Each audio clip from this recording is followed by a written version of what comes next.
was saying how my mom and dad were sexually abusing their children by the time we were all roughly around 9 or 10 years old.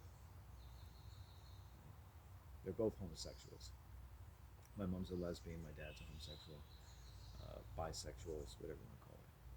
They don't really have normal sex function, so they're not active homosexuals in that sense. You would call them repressed homosexuals, but I think all these types of things can convey a misunderstanding of the nature of homosexuality, which is basically psychopathy. It's a response or a solution to a critical dislocations of the human mind. Also, very much related to how society operates and is controlled. So you have a big fucking tiger on your hands, a big fucking tiger on your hands, right? And you just in itself, if I opened a thesis statement with that paragraph, that paper never gets published. That paper gets me kicked out of school. That paper gets me kicked out of a community. That paper gets me almost like getting me kicked off of YouTube, right? And I've had videos deleted. I've had channels deleted for talking about this, right? Why would I have any particular reason to hate homosexuals needlessly, right? Any more than I just hate the effects of a disease that is not totally physical and it's not like fucking esoteric. It's right in our faces all the time. And yet it's commanding a very esoteric and physical influence of and reliance upon our physical being and the entirety of our thinking world. Wow. It's just think about it. If there's any war on human beings, how complete could it be? And this world is the answer to that question. Right? Now, you can see it like it's never quite getting a completion. It's already got a huge amount of completion. The fact that I can even say these words means that, something in me is fighting back, fighting to live. Because what does this world want from you? It wants your life, right? My mother won't be happy till she kills me. And even then, she won't be happy. You know what I mean? She's come close to doing it several times. She's killed 2 men already in her life, and she doesn't even know what she's doing. And she has this rage in her, and she completely withdraws, like cold-blooded withdraws, every kind of consideration for your physical and mental well-being when she gets a taste for the flesh of the psyche of a child, particularly children, right? Particularly young boys. My mom has no love for little boys, and yet she has an incredible interest in attacking little boys, the little boys that live in men. I've met so many women. They don't care about you, but what do they want from me if they don't care about me? They want the little boy in me. See, the pure essence of us, your essence of your life energy, is the little boy or the little girl. And I've learned that from the people who prey on me. Right? So I don't love little boys and girls. You know why? Because I'm a fucking moral human being, and they've had enough of your fucking love. Right? On behalf of all the boys in the world, we've had enough of your fucking love of children. Fuck off. Let's try hate for a while. Your fucking love is killing us as we live and breathe. Right? So, my mother's love of little boys is about feeding off of their essence, not about acknowledging it. You can understand if you feed off of something, how can you truly acknowledge it? So, people love children quite often the way they love food. Oh, I love little Susie because they're food. And I've been around predators of their children, and they'll talk to me. These are narcissistic lesbians with children, and the little girls, right? You would think they'd be so protective of. If they're not useful to them, they completely dissociate all of their energy from them. They're leaving that child alone. They're psychically isolated, even when they're 4 feet away from them, while they begin to try to psychically rape me. So the child's useless to them at that point. They don't care about the child. The child is no use to them. If anything, it's just been bait to get me to come closer to them. Right? I'm more interesting than them. The little boy is too healthy. He's staying away from her, right? He keeps like a wide perimeter the whole time we're talking. He never really comes up to her, I noticed, right? And so she's clearly a pedophile, right? And a lesbian. And their story she's telling me is actually how she murdered two of her sons. And she's proud of it, right? She enjoyed it. She fed off of them for years until they eventually died. And I lived with another lesbian. She owns a farm, used to own a farm, and you could tell the pride that she had. She treated her little boys like animals, and she just lived off of them. And they couldn't handle it, and they died. Died in their 30s and 40s.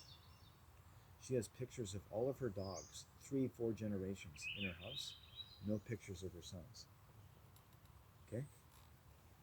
I lived in this woman's farm for about 6 months. She managed to get away with only sexually assaulting me once. It was amazing because I set some firm boundaries, right? But they're disgusting. And she weighed about 400 pounds. She would drive herself around in a go-kart. And they kill their children. They die of cancer. They didn't have a chance. So when I talk about society and what it's doing, it's because I can't feel these kinds of things all the time, but because I can, and I have a mind of my own, I don't look at the world the same way you do, probably, because I give a fuck. I give a fuck about not what someone says in a book about what's happening in the world, what I know with my own fucking ears, right? The worst stuff is the stuff people will tell you, but nobody fucking listens. They don't read the books. They don't listen to the people. These people tell me their stories. They're fucking aching to tell me. And after this woman told me, one of these women told me their story, they looked so fucking relieved. It was like Rhyme of the Ancient fucking Mariner. And she told me a lot about the first son she killed. And I'm waiting for chapter 2 to hear about how she killed the other son. And she didn't say, hey, while her little girl is standing right, her granddaughter standing right there. And you could tell the little girl and the boy are agitated. Body language, sounds, everything. She's just ignoring it. She's telling her tale about the ones that she was able to consume completely. And she's the hero. She tried to save them. Right? You know, telling me about how one day in the rain she helped to build with her son a little model or something. And that's like the one thing. But you listen to them and you can tell they don't know anything about their sons. They don't know anything, any more than my mom would know anything about me. Right? It's too much. Right? It's what it is. I have no family. I don't have a mother technically. But I love my mother at the same time. I mean, I live with someone who has groomed me to basically be fresh meat to her. And it makes no difference to her whether I'm alive or dead. Whether I live with her, I live in Timbuktu, it doesn't matter. She doesn't know me, she'll never know me, she doesn't need to know me. I'm just a man. Right, I'm nothing. Maybe I'm useful sometimes, maybe I'm not. But she doesn't have coherence at the heart level. Now, something has changed today. Right, even as I'm speaking, I can feel the energy changing. Right, so if you think this does nothing, right? This is an antidote, right? I'm talking about the sickness.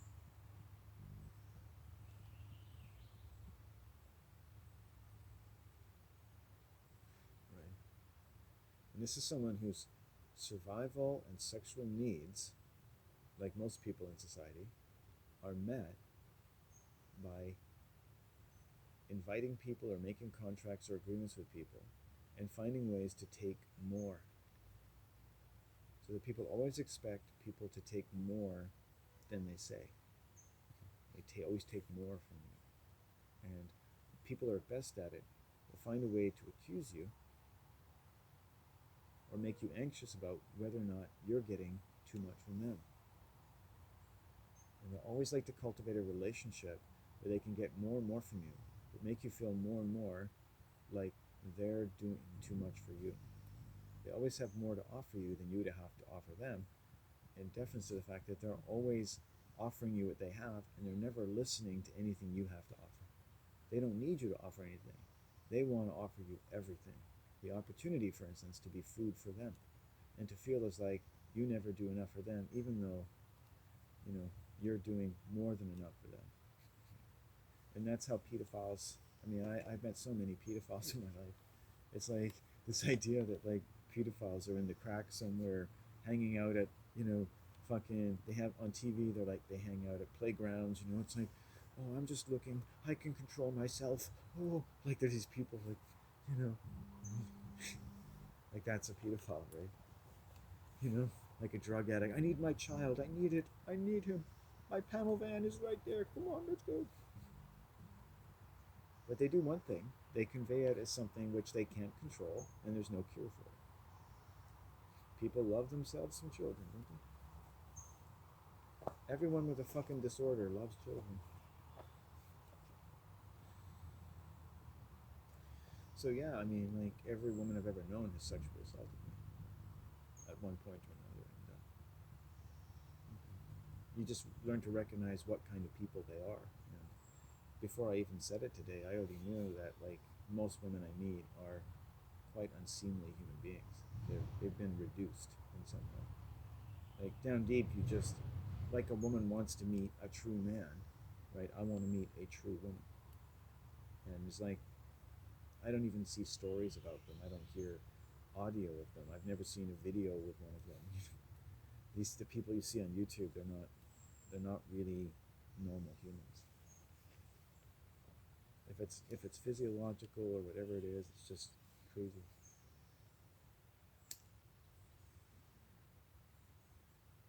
Somehow we've counteracted whatever it is in our mind that would normally say, hey, this isn't normal, there's something strange here. Now, what's happened, and Lyndon LaRoche talked about this in some of the essays he published, and those of others, historian, and is that people have changed their aesthetic, right? And society has been about turning people into cannibals, changing their aesthetic, basically how what looks good and what looks bad, and the intelligence about looking and feeling about what looks right, and not just because it satisfies a certain taste, a certain fashion, but also at the moral level.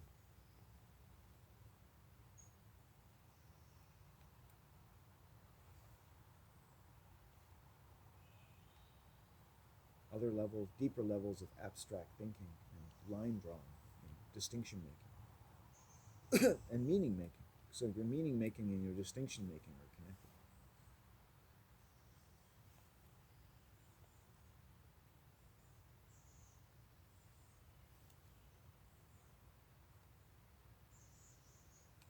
Right? If you have a bad period, it's certainly distinct from a good period.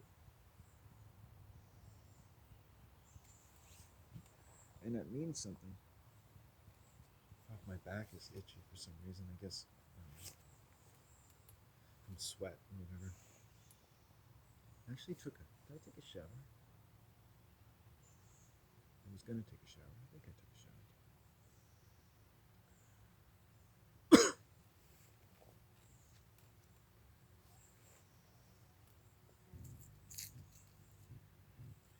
Energy is a bit off.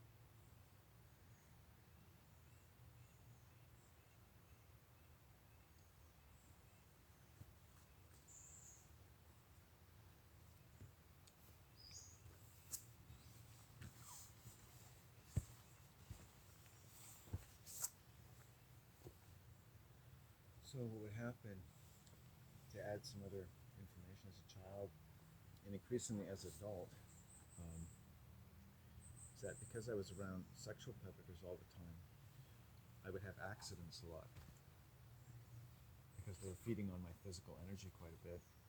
Um, my life kind of lost its integrity.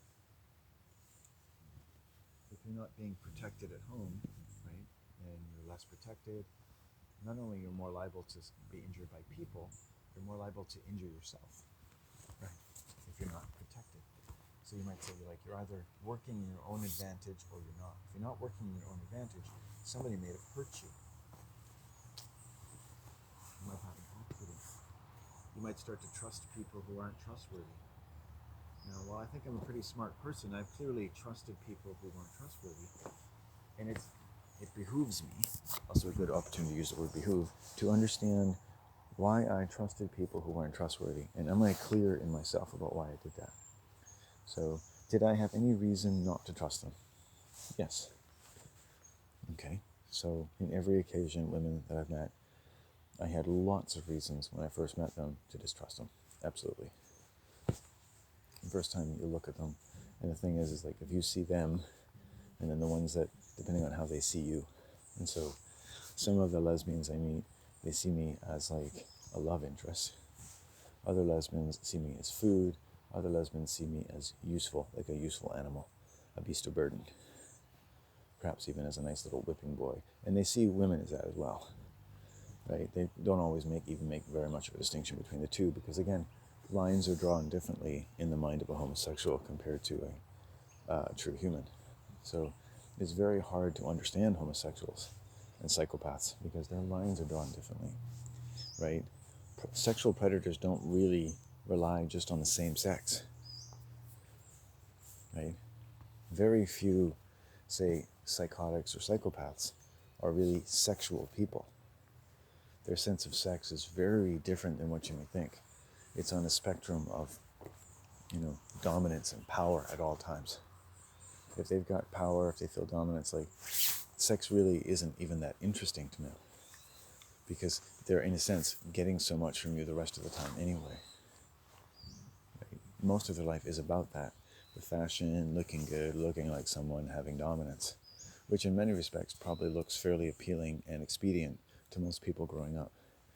That's why when children go to school, they always want the best clothes, right? Which is actually quite a perverse desire. It shows that they're actually under a lot of stress. Because if you're living at home with your tribe and you're peaceful and you're learning and you're in nature, you don't have anxieties about how you physically appear to like total strangers. Like you represent your family. If they don't like you, they don't like your family, right? You're wearing the fashion of the honor and the nature of your peace, your state of mind, your rightness, your fortitude, your strength. And you exude that no matter what you wear, right? And so I had a psychopath attack my dignity once, a homosexual who ran a cafe with a lesbianic woman. So a man and woman, both homosexuals, both psychopaths. And he had worked in the fashion industry, and he said to me one day, "Hey, Landon, I worked in the fashion industry. I don't like how you look. I don't think it's appropriate. What is this all about?" Pointing at my manner of dress. Right? So, taking exception to it, you might say, publicly humiliating me with people in the store. I don't remember what I said. I doubt it was much. I dealt with lots of these folks before. And he didn't even mean it personally. Like lesbians or homosexuals, same thing. Like they don't really ever mean it personal. It's like any more than, it's like swatting a fly. It's nothing to them. And it's why they make better workers and stuff because their pain responses and anxiety levels tend to be moderated, right? Or, they can be really anxious, but it doesn't keep them out of relationships. It propels them into them, which is odd to me. But anyway, so my fashion represented my strength, my mind, my family. So he had met me many times before, but he obviously didn't know anything about me. He didn't see me as a person. So he was really telling me not just how I appeared to him, but how he should appear to me, right? as someone who fundamentally doesn't respect or even notice who I am, the strength of my family, the strength of my person, the man that walked into a store. What are the days that he's lived before now that I meet this man, that his clothes should be of such an interest to me and nothing else besides, right? Right? A courtesy, you might say, as you walk around, that is in fact afforded just about everyone, unless, right, something else is going on. Right? So he's a pedophile. Right? Would you ever look at a child and say, you know, I've seen children, like little girls, I don't think are dressed appropriately. I don't know why people insist on showing little girls' bottoms in public. Women have become such utter sluts.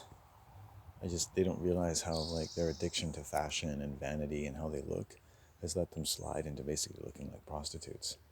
I knew a woman in town, she wasn't here long, I didn't think she would be, and she worked in a store, young, hip sort of woman, and she just walked around like a fucking prostitute. Every time you saw her, it was like another way of parading her body around in the full beauty, and she had her head fucking shaved like a lesbian. I didn't know what she was.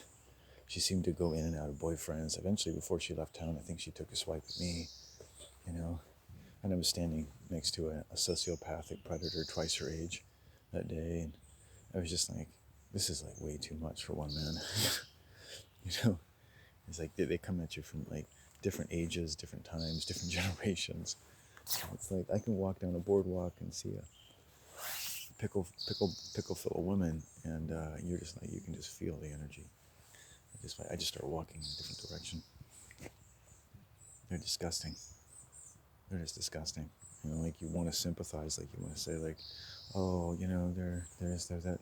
It's just at some point you just like have to tell yourself, like, this is how they are. This is what they are. You have to see this. You look around you, you see it, you feel.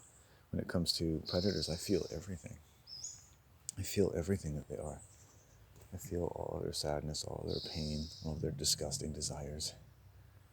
Right? And the trouble that people don't feel it, the reason people don't feel that, the ones that can but don't, which are few and of themselves, is because nothing that you can feel makes sense to what you've been taught about who this person is. Right? You're seeing basically everything's fake. What you think about people, how well they're doing, what their families are like, right? Maybe, it's all fake. Right? We're not getting very good information about other people at all. And the less we do, the more powerful an environment it is for sexual predators, because the information never gets through. See, an army has an way of getting intelligence. So society has limited the amount of talking and intelligence about what's really going on inside people's homes. Right? Start, discreetly looking around people in your life and what they're willing to volunteer to you. Ask them discreet questions and find out if there's any drug addiction, estrangement, sexual abuse, or alcoholism in the last 3 generations of their family. Right? Or murder, or mental illness. Right? So we don't know, ostensibly we don't want to know what actually is going on inside people. But every day, the world has a way of broadcasting an incredibly wonderful array. Children might like it, of things going, dun, da, da, da, rainbows are coming out of our asses, wonders are being made, discoveries are being spread evenly over the earth, peace is bursting here and there, bullets are being fired, but don't worry, it's far, far away, and we can celebrate the great sacrifice of people willing to go there and die for us. And that's also kind of a rainbow. And then all these other rainbows. And so it just drowns out sanity, right? It's a perverse environment for the mind to even want to develop. Exactly the kind of environment that's exactly the kind of environment that's going to make the world increasingly difficult for people to even want to see from one generation to the next. And so if you're subconsciously aware, you live in your little epic, your generation, and you see all the pain and all the intelligence that's getting buried under the advancing language monopolies and dominance games, all of which make sexual predation easier to advance, which we should say maybe is a good thing, because it has allowed it such an extraordinary means to satisfy various psychopathic desires that in many respects children aren't being preyed upon as acutely as they used to be. More of them have a little bit more of a chance at having a little bit more time to figure out why everything is fucking with everyone, and why their love can be so important, but it isn't written into any holy book in the world, the loving being of a child, unless he's being prepared for a sacrifice on a fucking cross, right? Some sort of beautiful shades of gray kind of fantasy. Jesus should be in that book. I first developed a desire for torture when I was born. And I didn't really want to play with myself. And my mom seemed to have been pollinated by some 3 wise men who came by. And my father just didn't seem to be necessary. And after a while, nor did she. And then I thought, hey, why not just torture myself? And I bet that that would be a benefit to other people. You know what? I bet I was meant to be tortured. And everyone who was born told my Holy Father that unless I'm tortured, they're all going to go to hell. Yeah, that's it. So basically, they've already tortured me. And the more tortured I am, the more torture everyone should actually distribute. Because wherever torture goes, I am ready to suffer that torture for them, which no one else can really suffer. And so it's like it never happened. Because the only one who really suffers from torture is Jesus. It'll be me. No one else will ever suffer again, because I'm the only one who ever really suffers from torture. And that will make everyone feel better. I know. I'll start a religion. And that's a communist religion about managing pain by pretending, as the brain already wants to do in your child, that it doesn't exist. And the more it's able to accomplish that through various drugs and religions, the better people feel. But they don't realize that the only reason they're feeling good is because they were first made in their brain centers to feel and develop, in fact, according to how bad they truly felt. Right? And that's called a dislocation of the brain. It's not enough to create everything we see today, but it's the start. It's the first step of the training program in a communist society. Right? So I have no time for Christianity, you know. I have a brain, and I've had enough time on this earth to use it. So Christianity has obviously no place in my life. God owns nothing. There's nothing here that is God's creation. I hear that word, it makes me want to puke. I hate Christians. I hate Christianity. I hate everything about it. What a disgusting story. What a disgusting, pathetic, fucking cowardly story. What an absolutely fucking disgusting barbiturate for the mind. And then, you know, anger gets in there and you go, how the fuck deep does this go? What the fucking happened to our people that they even had to fucking believe this shit in the first place? What fucking human beings with testicles and tits enough between them fucking ever tell stories like anything contained in the Bible or television or film or magazines or books anywhere in this fucking world? Right? And then it's like, where are human beings? Where is our story being told ever?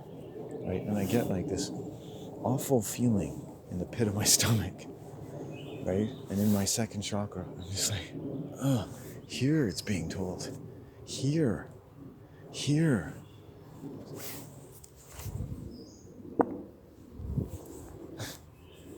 It's coming out of me. It's being told a human story, human feelings, human knowledge. A man using his eyes and his ears and his heart. And no, he doesn't sound like fucking Walt Disney. He doesn't sound like Tom Hanks playing Walt. He doesn't sound like your favorite fucking Martian. He doesn't sound like a celebrity. He doesn't sound like the other people on YouTube. He doesn't sound like people do when they're outside building tents and fires. Doing useful things like building log cabins in the middle of winter. Why didn't they wait until spring? I don't know. Maybe it wasn't as good a video. You know? And that's great. Mountain biking, climbing up hills, like, you know. And I watched, I was like, oh, you know. And I think because a lot of these video producers tend to insinuate more and more of their videos into my suggestion, and I really don't want to watch them anymore because I realize it's kind of like they made a personality cult out of themselves, and I never actually hear anything intelligent, unless it's about rock climbing. Like, and it's like, I get that you're like a really nice guy who rock climbs, and it's like, it's a really great life, and it's like, yeah, and you're doing this and you're doing that, and it's great, yeah, but I never hear anything about life. I don't get the feeling this person lives in the world. I don't think that this person has suffered any hesitation about making sure that nothing negative ever slips from their lips. Babies could be killed down the street, whatever fucking shithole they live in, and they would make a video about like the 9A fucking climb they made on a boulder that was flung down from the earth by some volcano 4 million years ago, and it would be like a ruckus thing, and it would get 2 million views. I don't get the feeling that the world goes on around YouTube video creators. I don't get the feeling that there's like a world around them at all. I don't hear anything local from them. I don't hear anything about their environment. I don't hear them outside, right, sounding forth their medicine. It's like, where do you ever do anything? Where do you process life? Do you really think a human life could just be about rock climbing and just be about mountain biking? It's never enough. It's never enough excitement. It's all excitement based. It's all adrenaline based, because adrenaline is a natural drug, and no one minds you having access to lots of that. But what about you start talking? What about you start telling the truth? What other types of things are produced in your brain, right? What things can happen in a human mind, given enough time and honesty, that are not necessarily compatible with anything that human beings around you consider normal? Makes it harder to be around people. But what if something makes it harder to be around people because you've admitted to yourself how hard it is to be around people? Right? Because everything is kind of ironic in life that way. No sooner do you want to admit some pain or constraint of some chronic and invasive nature, which you have heroically placed in a very unexplored part of your mind and your life, in all fairness to the safety of everyone, best left unexplored. Move on, go on with your life, right? Most people don't live with their parents when they're 46, right? It's a great opportunity, if it doesn't kill me, because like I said, my mom has murdered a few men in her time, and there isn't a way to prosecute such crimes. It doesn't even exist,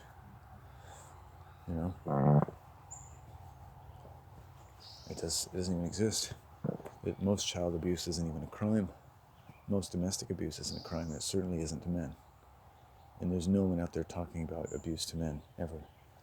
Right? So you watch your videos, right? Don't worry about the men who are abused. Some great ones out there have been misused quite a bit. And they're still great, and they're still good. And they want to fight back by being the love that they first gave to this world, because that's actually all they know. And all you know is violence.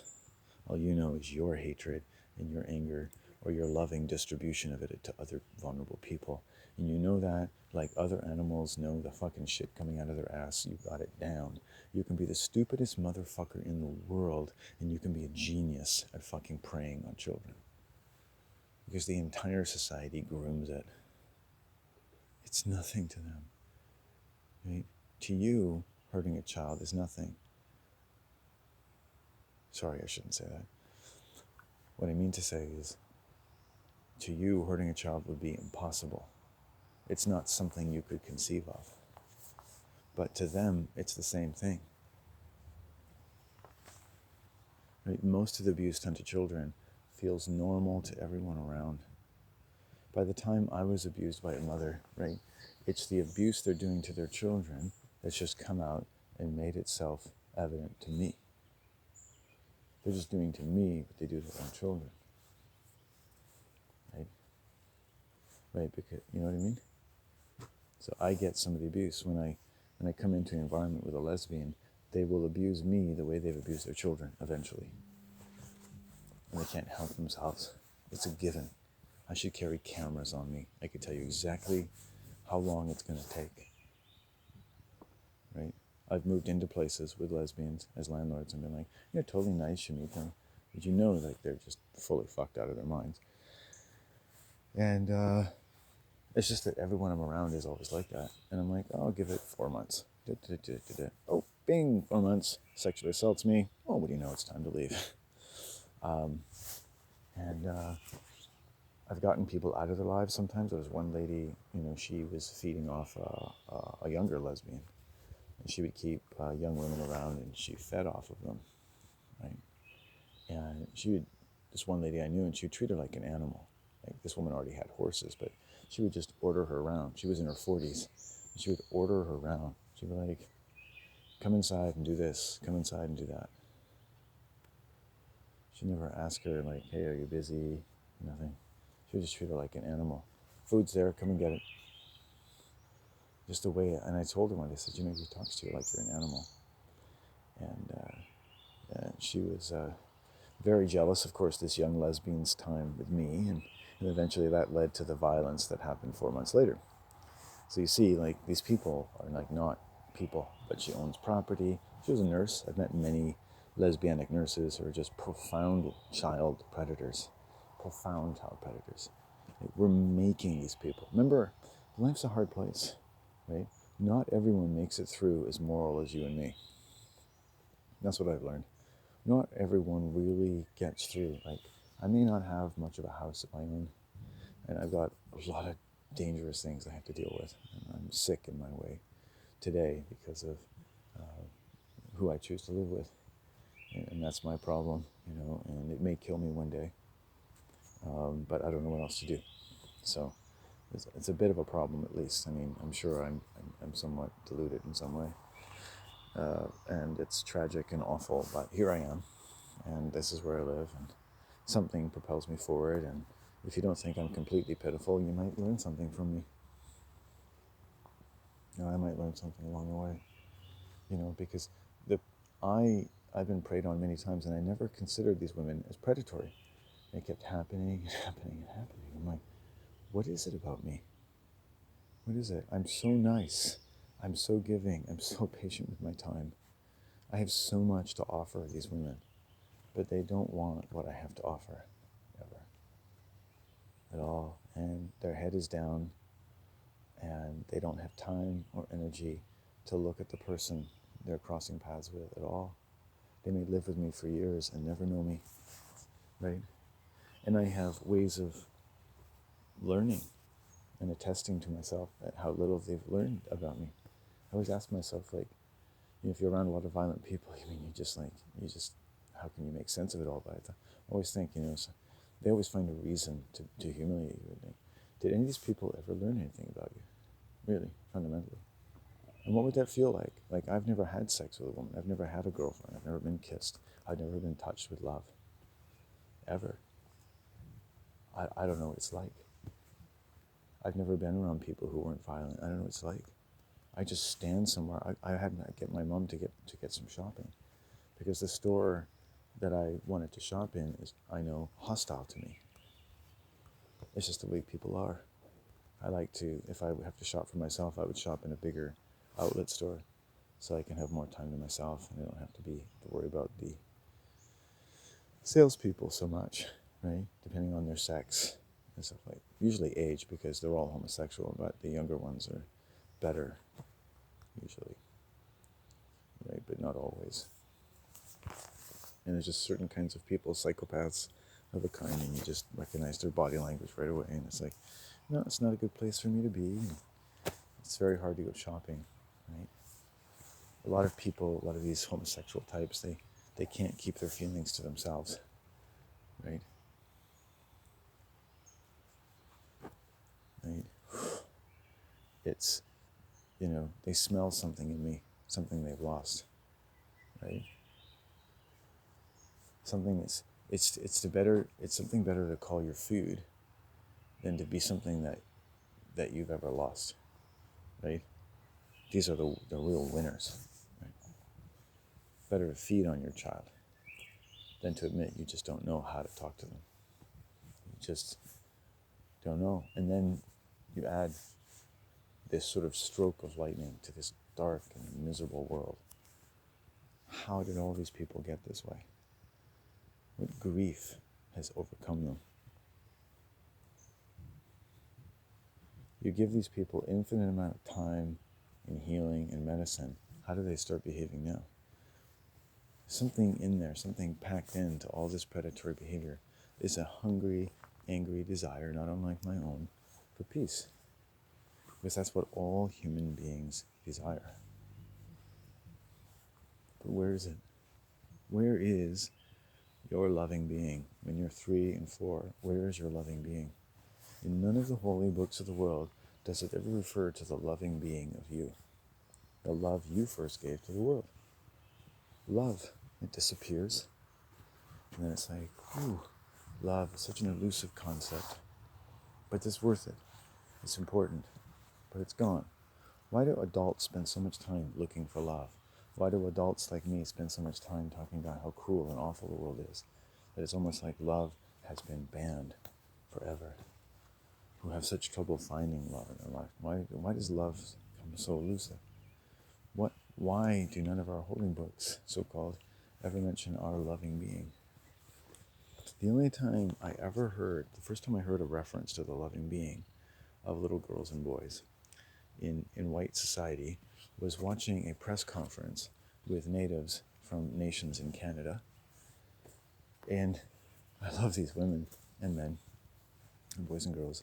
And they're telling these white reporters some of their values. Almost the way I talk to my mother, because you can't get angry with them. And these, imagine how patient these women are, right? How patient they've had to be. They're holding their feathers, just like I would if I had to fucking talk to you motherfuckers. I'd come up there with fucking lions and tigers if I could. You have no idea how hard it is to address a room full of white people. You're so out of your fucking minds.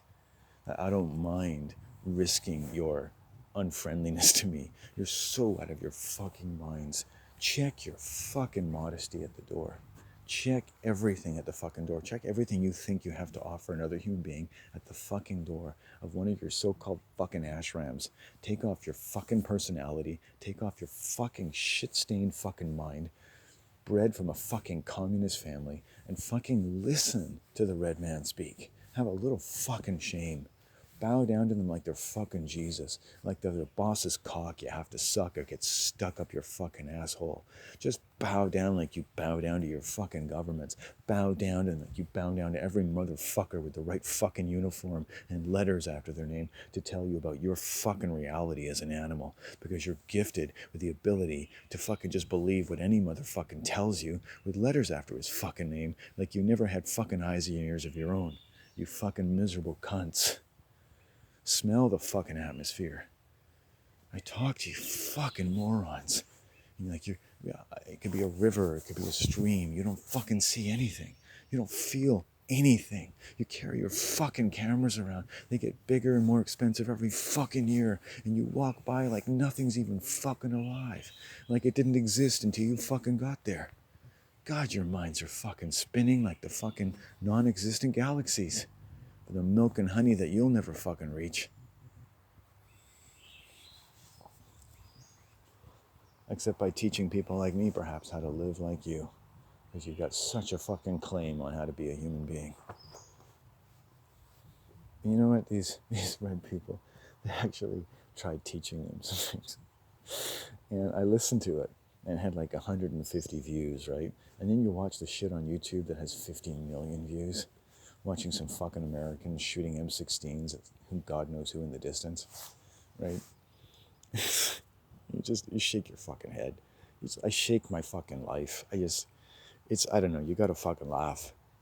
And, you know, and all these people think they're so modern, that the world is just so normal, you know, and she was like,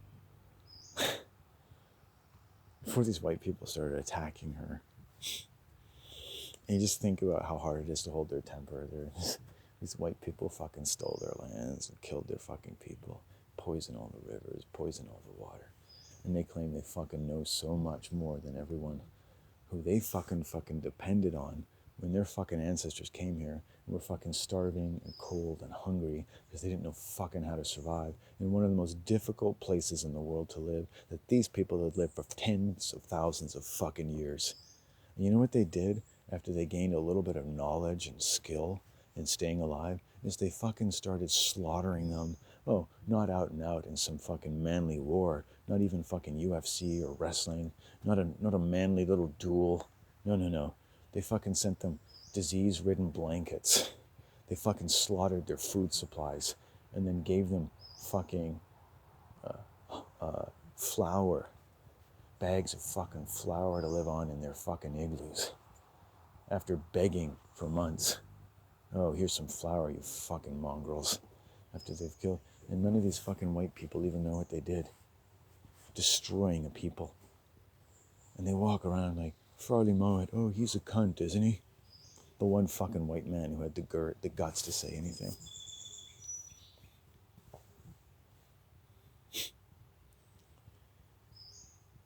Yikes. You know what she said? She said, every human being is important to the entire environment. And it's like these white people had never even heard that. It's like they didn't even, and it's like they didn't. It's like they never did. They're sitting in the room, you know.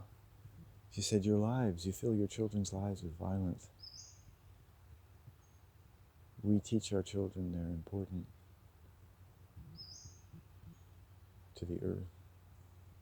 How could you teach children, and I'm extending the discussion, how can you teach children that such and such a thing should be important to them about the earth, about life, or about you, if you don't treat them as though they're important? You honor so many creeds and oaths, O white man. Why not you honor your love and respect for your children? And you don't because you're sick. That's right, you're sick. And you need to get onto your medicine walk and get the poisons out of your mind and out of your family's mind. And you know, there's work enough to be had. Maybe even take a little oath of poverty for a while, right? Maybe it's not the ashram of choice. Maybe you're not going to get fucked by Lolita Lam, the yogini, in building number 3 on the 3rd day of learning how to build a top knot. And learn how to masturbate to the sound of Shri Shri Hare Krishna. But it is a living kind of thing.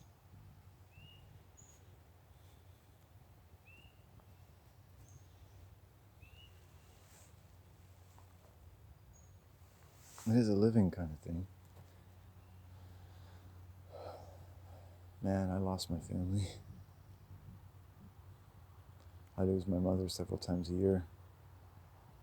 And she just sends out waves of rage that you wouldn't believe. It never comes to anything. Again, it's like a brain aneurysm. She looked a little sheepish this morning. I don't want to go home.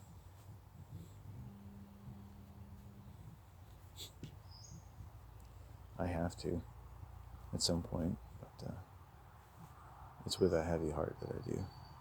But it's better I feel sad than angry.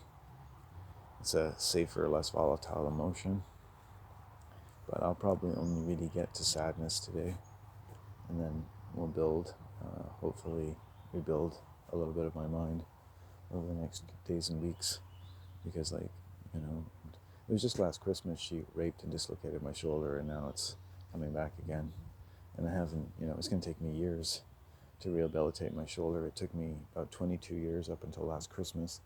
And a week after I told her I was celebrating a private accomplishment, not that she's usually interested in my accomplishments, and that I'd finally, after 22 years of my healing path, found a way to resolve my shoulder back into my body and my mind, to be confident with it again, after the torture that she and my family had put me through.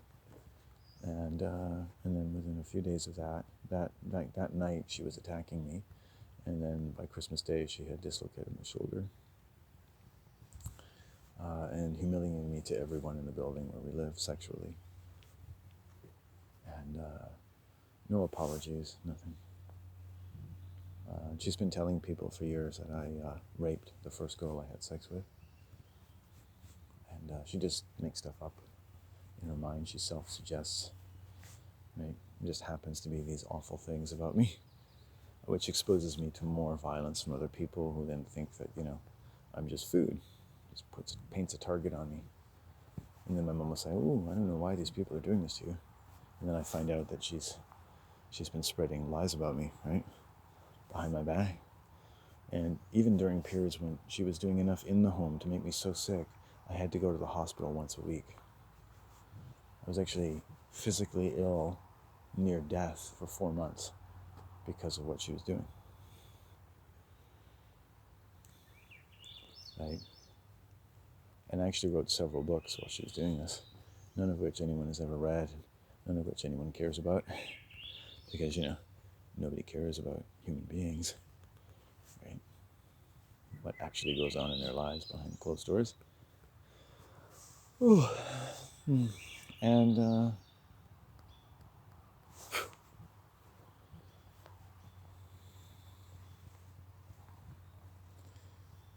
she just does what she needs to, and she doesn't really think about it, and it exposes me to all kinds of other injuries.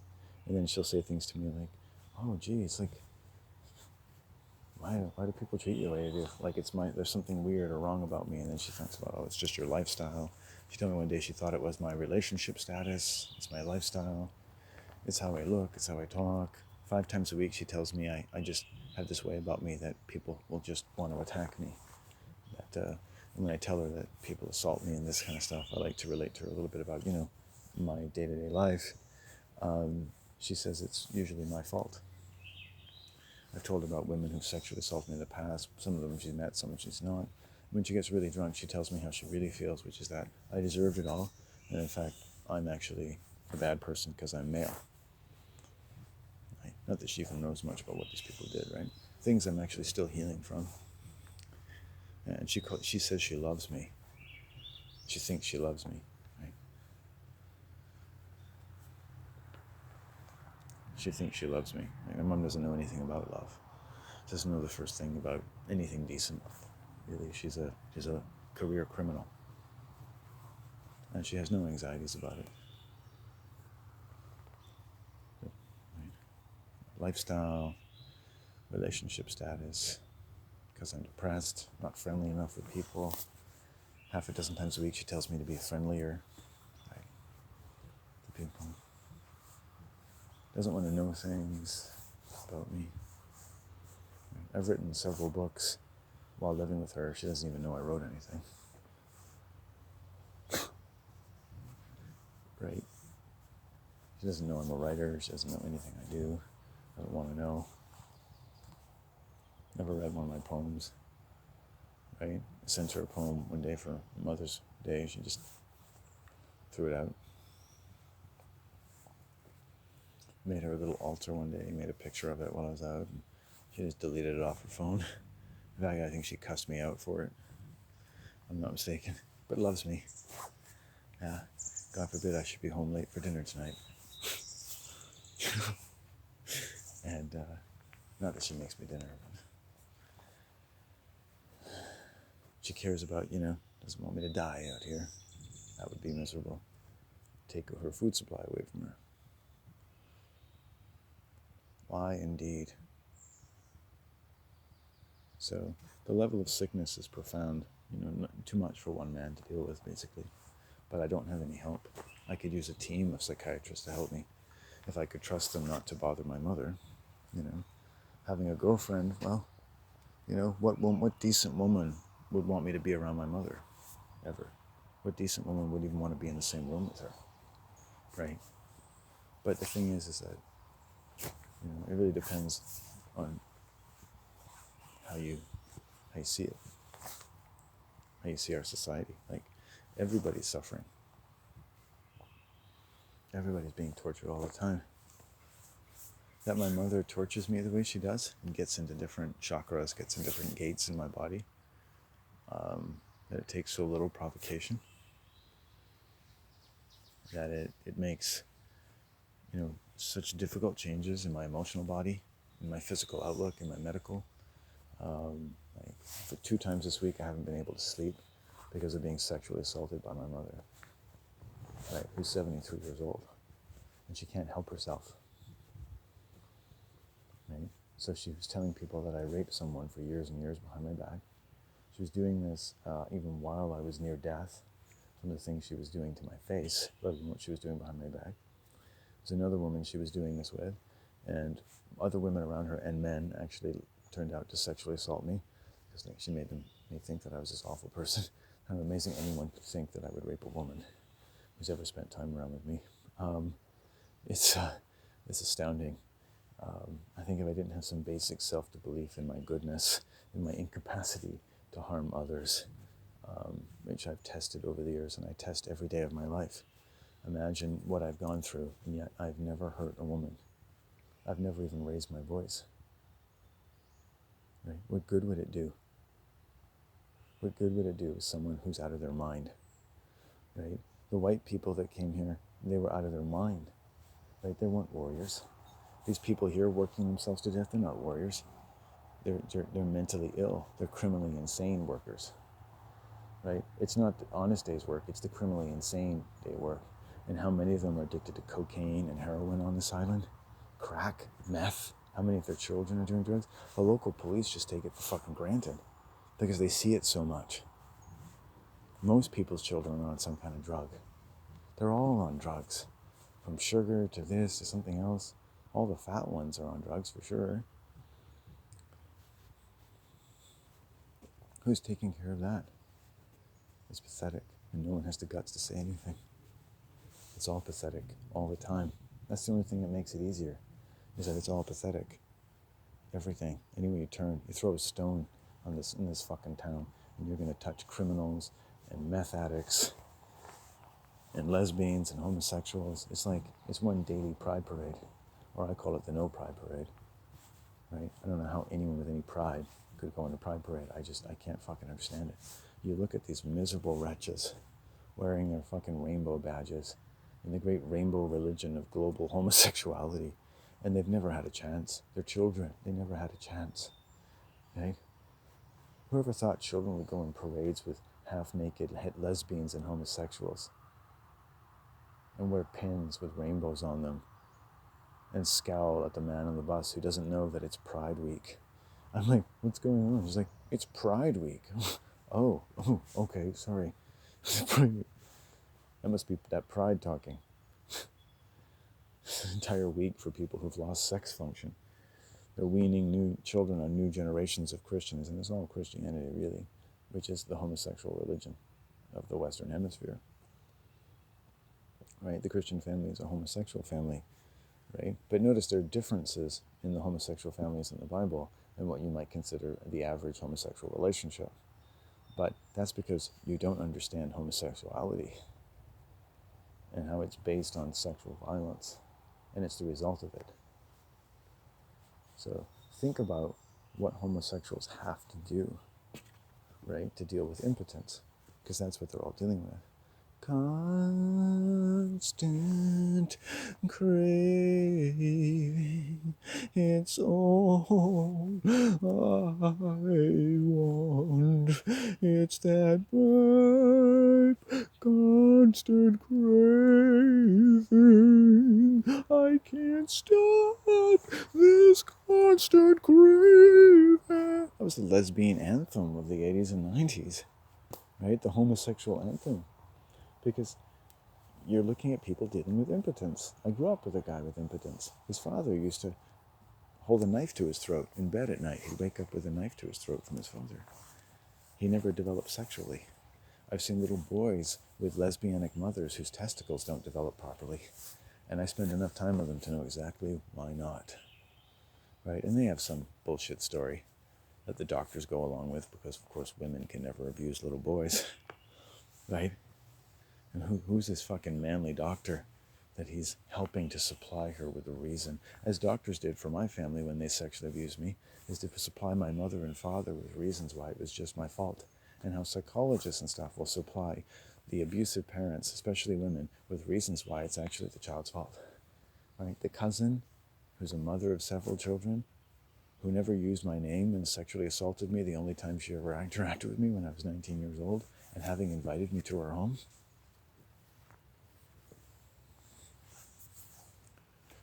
Right? There's always a good reason.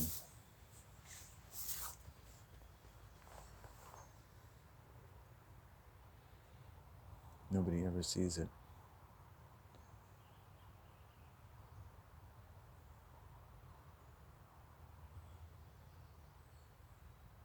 I heard some branches cracking. I didn't expect to see the pentagram still here today when I came, so I was kind of pleased because I was here. I guess I must have scared those boys away just by being here. But I also thought they would be back last night and do some damage. And I thought, well, I gotta let go of it then, because that's what white people do. Unfortunately, is, they destroy things. Not happy people. And I'm gonna find some happiness today. It's gross. It's a lot to keep in your mind. You can't, walk around knowing, oh, hi. We know each other, don't we? Hey, yeah. Hi. Where's your baby? Oh. Is your baby not around? I hope her baby's around somewhere. Or maybe her baby must be a bit bigger by now. Maybe they've gone off. I like that. That must have been the cracking I heard. I knew something was coming. Yeah. She had a baby the other day, but that's nice. What a beautiful visitation. What an ally, the deer. The ally is the fundamental deer you want when you're confronting the greatest evil in the world. Now we've got the robin letting out their song, often accompanying the deer or presaging them. So this is the evil, in my home that I have to deal with. It's incredible. And what is it? What is it? Is it my mother's fault? Is it whose fault? And what do you do? And, how do you stop it from making you sick? And all those things. I don't have the luxury. I don't have anyone to talk to. I don't have any allies and people. So I have to have allies in nature. And I'll only know when my workday is done, if I've done enough when I go home. Or at some point when I'm out here, I'll feel something just pop. I'm like, okay, the energy shifted. Because I'm not safe. I wouldn't trust myself even going for a hike. I was planning a longer hike this week, and I was like, nope. I got attacked last night. It's like, nope, my energy is weakened. I'll just hurt myself. I'll have an accident, something. It's just nothing's going to go right while I'm feeling this way. So.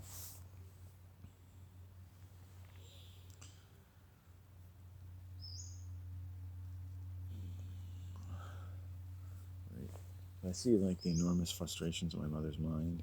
You see someone to say all these people, how do they have a context for what's going on around them? Why wouldn't they be the way they are? In other words, how would they know any different?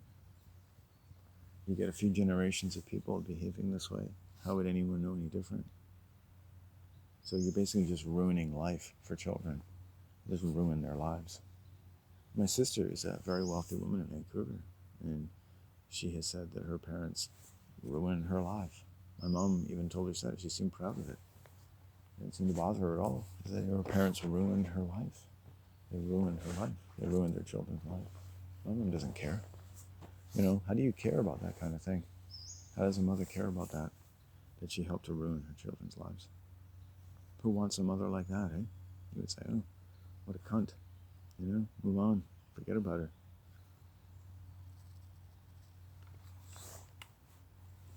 Narcissists always have a way of attracting you in and keeping you around, right? They know everything, but they need you. They have everything, but they need you somehow, right? They don't like you, but they need you. You can never do enough for them, but they need you. And what they'll never do is acknowledge that you give them anything.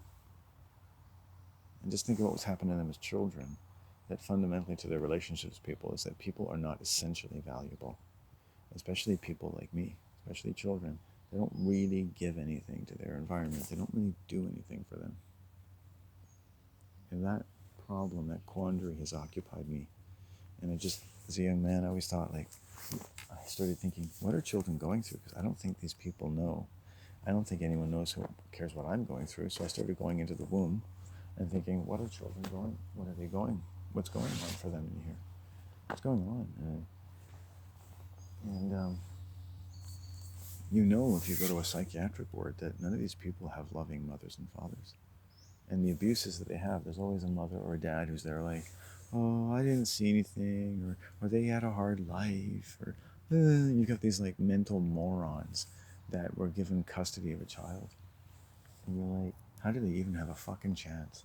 There's none of this, and the doctors that fucking support them and making up bullshit stories about how women fucking sexually abuse their little boys. This is bullshit stories aplenty. Doctors, police, they're all really good at it. They all protect it. I've seen it. There's a woman in my building who's clearly sexually abusing her 16-year-old son. Without a doubt. Right? And she knows that I know. And I made sure, as discreetly as possible, that she would know that I know.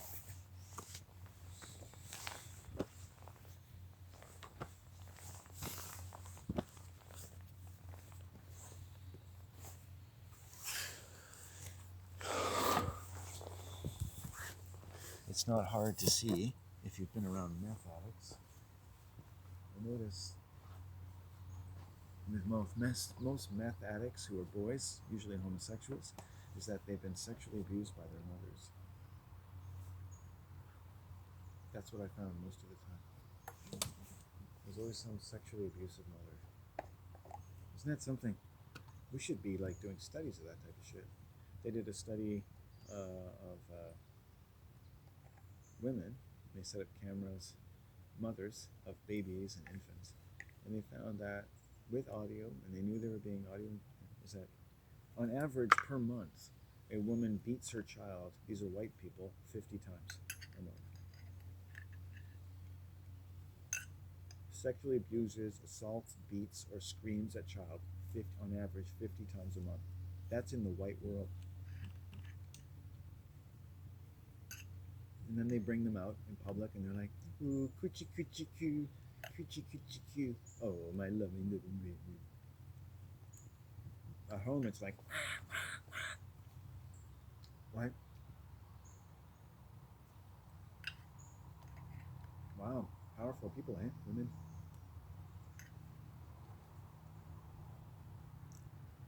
I've met so many. I've seen what they do.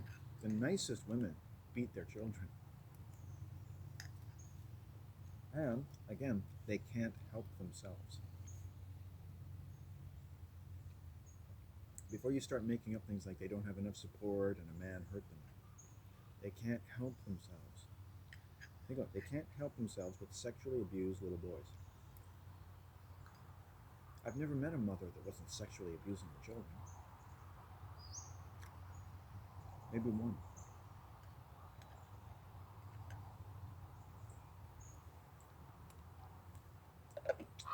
Colleen, wherever you are, bless you. She was even a Christian. You know?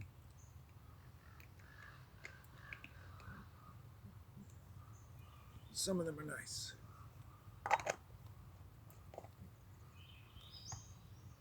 I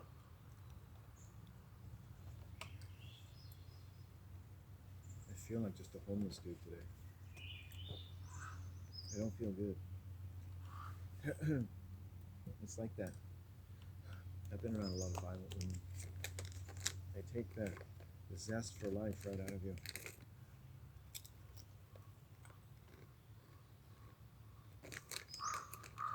You know, if I had to go to work, like my mom viciously attacked my father all the time.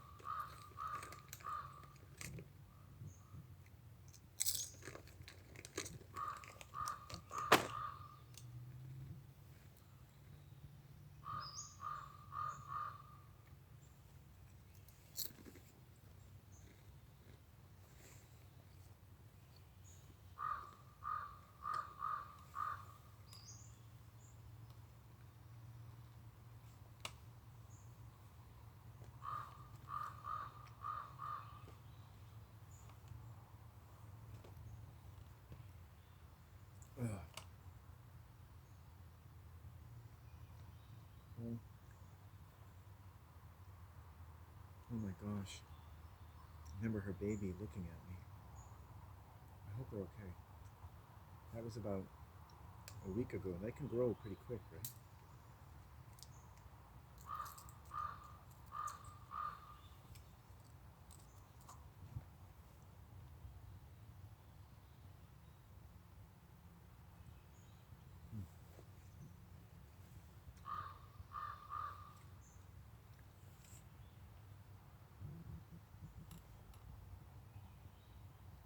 Wow.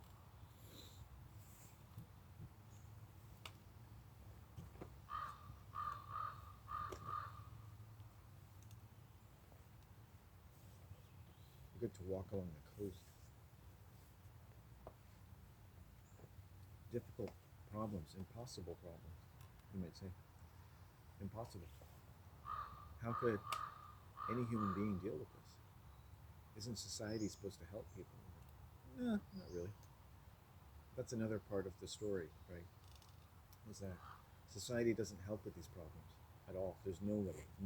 If you're out there and you're being abused by a woman, especially, and you're a boy, there's nothing for you. Nothing.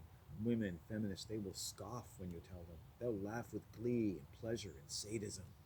They'll scorn you. They'll want to flash their evil energy at you. My God, you can't fucking say it out loud. There's nothing for sexually abused boys. Nothing for you. Nothing. Nothing. Nothing. And these fuckers, they're so fucking, they've been fucked in the head so much. They've been fucked up the headboard so much that you've got this, and you've got that, and you've got this, and we love you, and society loves you, and we're gonna love you more. Where is all their love? Where is the love of women for the children of their abuse? Where is the love of women for the little boys you fuck? Where is your love of that little boy? And I've met those men. I know a man sleeping in his car, and one of you white women fucked him when he was 10 years old. Fucked him. You fucked him. And you're somebody's mother in this town right now. Your daughter's somebody's mother. And you go to work and you're shopping right now. You're that white person, and it's like someone comes up to you. Is fucking children wrong? Of course it is. Oh, what should happen to people who fuck children? Oh, you should cut off their balls, you know. Really? That's amazing. And that's how they are. The perfect predators, right? The perfect predator is the one who doesn't even suspect themselves, no matter what they do. They're probably telling some friend of theirs about how they fucked some little boy. Women are disgusting. They can't control themselves. What are we doing? What are we doing, to women?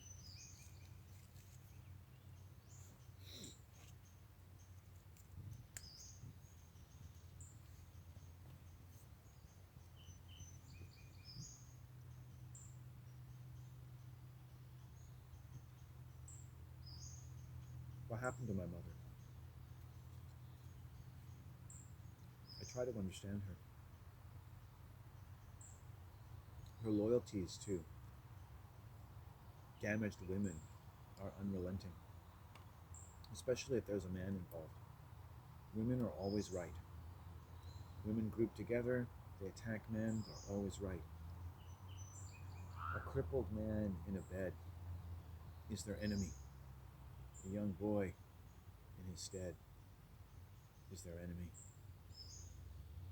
And they live and they die, one generation after the next. Who are they? These are our lesbian mothers, our lesbian sisters and daughters. What are they doing and why? Why are they so unrelenting? My mom will get a rage towards a man in her mind. She never lets it go. It could be anything. The landlord didn't buy her an expensive enough fridge. She would fucking emasculate him with a knife if she had half a chance. She hates his guts. He hurt her pride.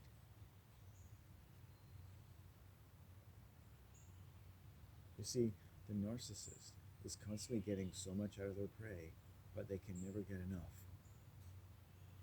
It's not like getting the gift of love from a child and you go, oh, I have to get the love from a child. That's everything. No, now I need more. That's just love. I need more. I need more, more, more, more, more. When you take something from a child, you'll never get enough from it. When you take something from a child, you'll never get enough. You'll never get what you want. You want to get what you want from children? Don't take anything from them. You want to get anything you want the way you want from me? Don't take anything from me. Don't take anything away from me. Don't take anything away from my voice. Look at all the things I've talked about today. How many people would take something away from my voice, or even take my voice away from the world and say, shut up. Your voice should not be in the world. Now that is the compulsion suffered by pedophiles, schizophrenics, psychopaths, homosexuals, lesbians, the lowest of society. And that lowest is the norm. They want thinking about quantum mechanics and how to get more profit out of your farm, or how many RPMs out of your speed cycle.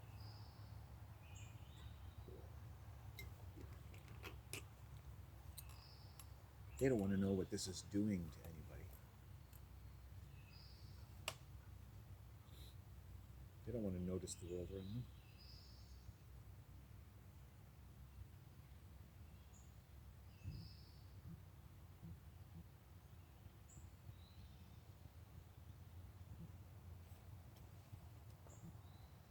People see men, like I was admitted with a broken shoulder, right?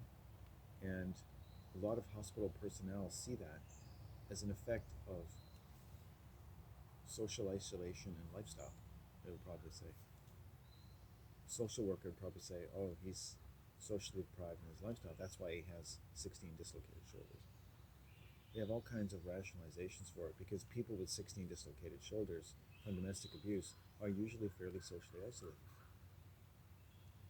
And what they are is they're just pin cushions for these vacuous, emasculated theories of men.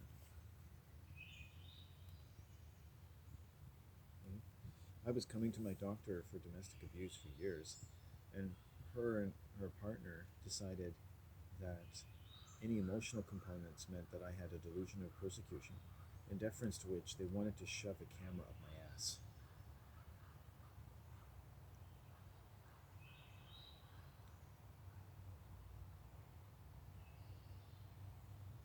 I recused myself from their services.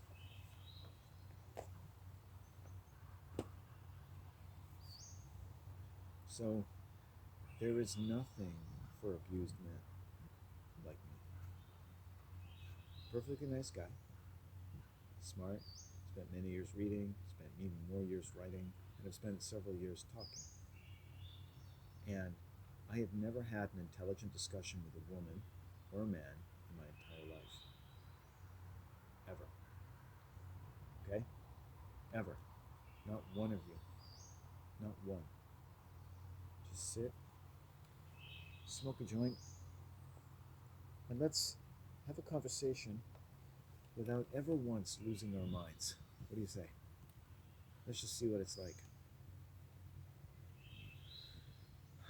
What a beautiful day. So my system just felt some strength.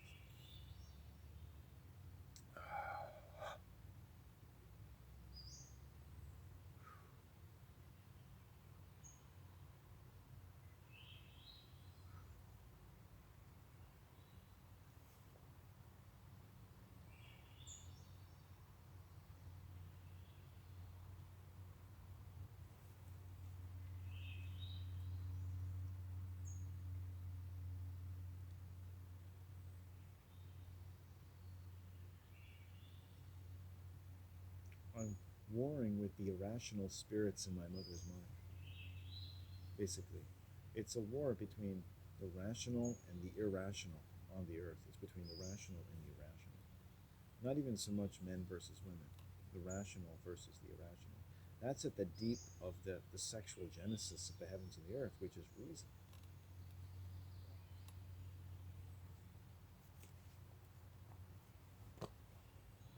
raison d'être, the reason in being, the reason for being, the reason of being.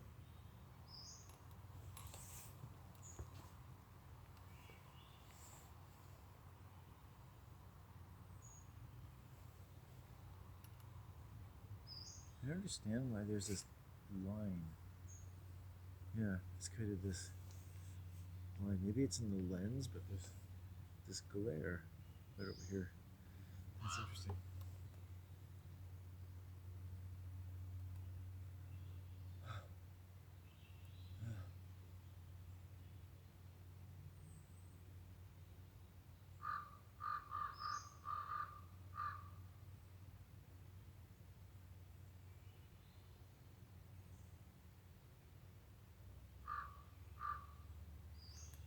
So I get bloating,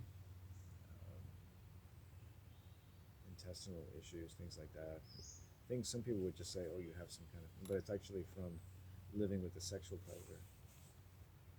And watching, just monitoring my mom now, day by day, and just seeing like, you can't really talk to her about anything. Like she dismisses my opinion on basically every subject. Um, she will purposefully do things and keep me out of the loop. So to care about such a person is to give them a means of hurting you, and she can't control herself. Obviously, there's some reason in there for that. So like, they don't really want you to care about them at all. She prefers to do things for me than for me to do things for her. But then she resents me for it. But she resents me for doing things for her too. She always, when I do something for her, she always has a reason why it's really not that great, right? You're just doing it because it is. So they've got very difficult time giving and receiving. She doesn't trust me, and I don't trust her at all.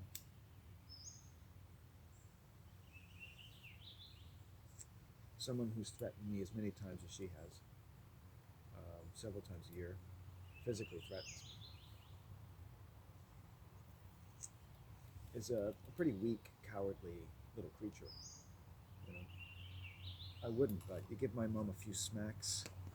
I'm in a disadvantage, but if she was in my house, I'd give her a few smacks over the head and she'd know her place after a while. Because something like that should just live in the fucking corner and eat out of a dog food bowl, the way she behaves. You know. And what that is that's a spirit that takes over her body. It's a spirit, though, containing her own emotional forces. Like a tempest. My mom is a pedophile. She's a female pedophile. She's an undiagnosed pedophile, and she's a lesbian. Undiagnosed. That's how I know that lesbians are pedophiles. Everyone in her Facebook, all women, all lesbians, all pedophiles. Because you should look at pictures of them. They're just like pictures of psychopaths.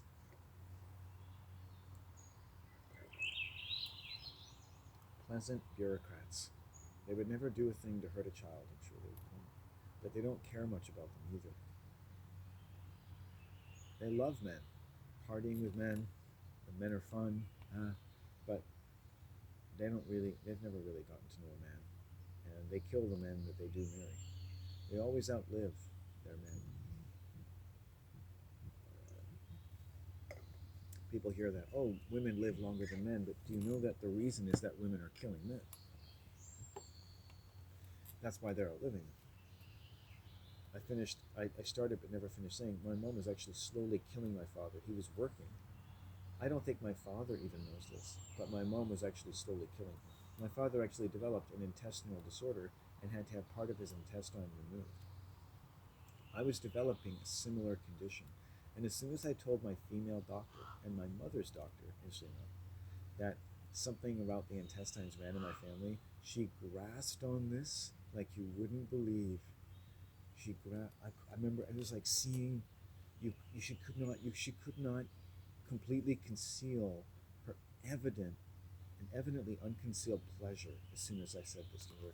It's like, you know how like a policeman can prosecute you, you can incriminate yourself? It's like I had completely incriminated myself. She had her prey, she thought, and I saw the look flash across her eyes. This meant it was a bona fide disorder. They could fully prosecute me now, right? Because your disorders to a doctor are like your crimes to a police officer. They prosecute you for them, especially when you're a man. But many other people, it's like, oh, we got to do this. Oh, we got to do this. And it's like, no. The reason my father and I both have this disorder is because we both know this woman. And she's absolutely, my mom's delusional.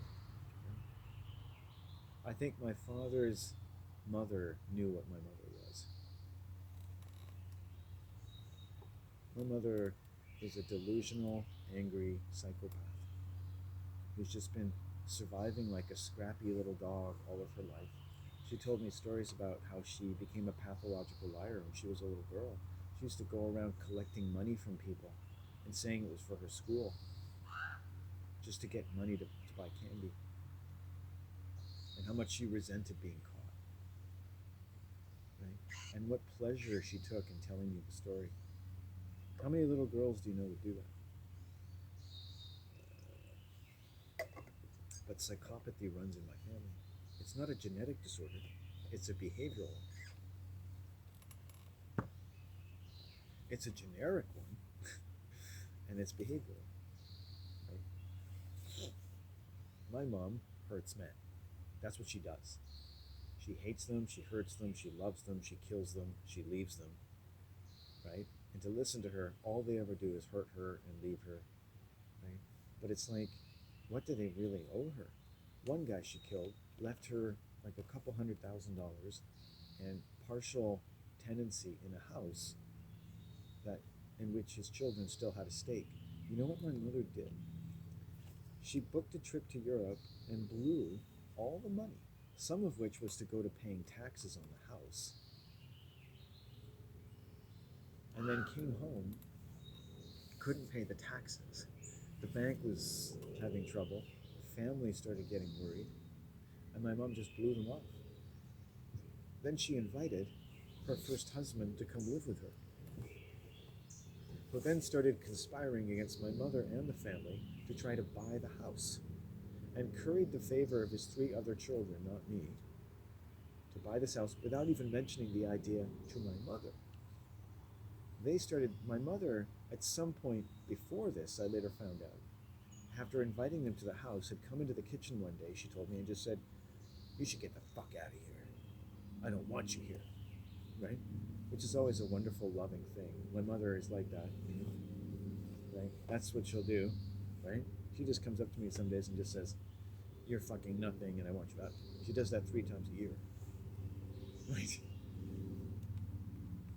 She's out of her mind. She's criminally insane, right? But she thinks she's totally innocent, right? Most criminals, most violent people, pedophiles, they successfully project this part of their psyche so far outside of them that they never even suspect what they are. Most pedophile lesbian women don't even know what they are. They don't know what they are. They think they're as innocent as you think you're innocent. They don't commit the crimes they commit. That's not them. It's like they're demonically possessed. And they've been enjoying the sympathy of the entire system and all mankind for hundreds of years. And they've been quietly kind of ruling the world and suffering from it and dooming themselves and just making life miserable for everyone in general. People like my mom. And you wonder, I live with my mom and I think, how could life ever be so fucking hard? 2 people, we both have an adequate amount of money, and I saw it with my father. My father made a good income, my mother made a good income, but she just kept attacking him and attacking him. It was never enough. He could never give her enough. He could never do enough for her. Nothing. He took all of his time, and he had to go to work, come home, and face this, and take this to work. I live with her. She's 73. She's making me fucking ill. I have to spend the whole day doing this. My father never had the time. She's despicable. She's anti-family. She's anti-man. My mom is the murderer of the spirit of love. She's absolutely disgusting. She's an absolutely disgusting human being. You know? And if she saw this, it would kill her. Because she has no idea who she is. It's always somebody else. It's always men. It's always me. It's always her ex-husband. It's always somebody else. So she blew all this money, almost lost this house. The children have just lost their dad. This is their stepmother. Clearly doesn't give a fuck about any of them, right? And I come onto the scene, and I sniff what's going on, and I'm thinking, I'm not going to take sides. Let's just start with that. And I had a talk with her deceased husband. I said, you know what? I took a sniff of this house, and I thought, there's love in this house. Credit to you, my good man. I'm going to respect your family no matter what. They didn't like me very much because I was there, but I just honored, enjoyed, and was grateful for the house that this man had provided my family, something that my mom and dad had never done in 60, 70 fucking years of their lives. You know what I mean? My mom and dad could never, ever, ever create a home. They know nothing of it. My mom knows nothing of what a home is. My dad knows nothing. He knows nothing how to treat people. He doesn't know how to have sex. He doesn't know how to do anything. Okay, psychopaths just think they know how to do stuff, right? They can dance and wear a tie and make some money. It's like, but there's so much more to life than that. But they never got to learn that. They never got to really enjoy the minutia. They don't think. They don't darn their thoughts together in any meaningful sense. They don't even have that part of their mind, right?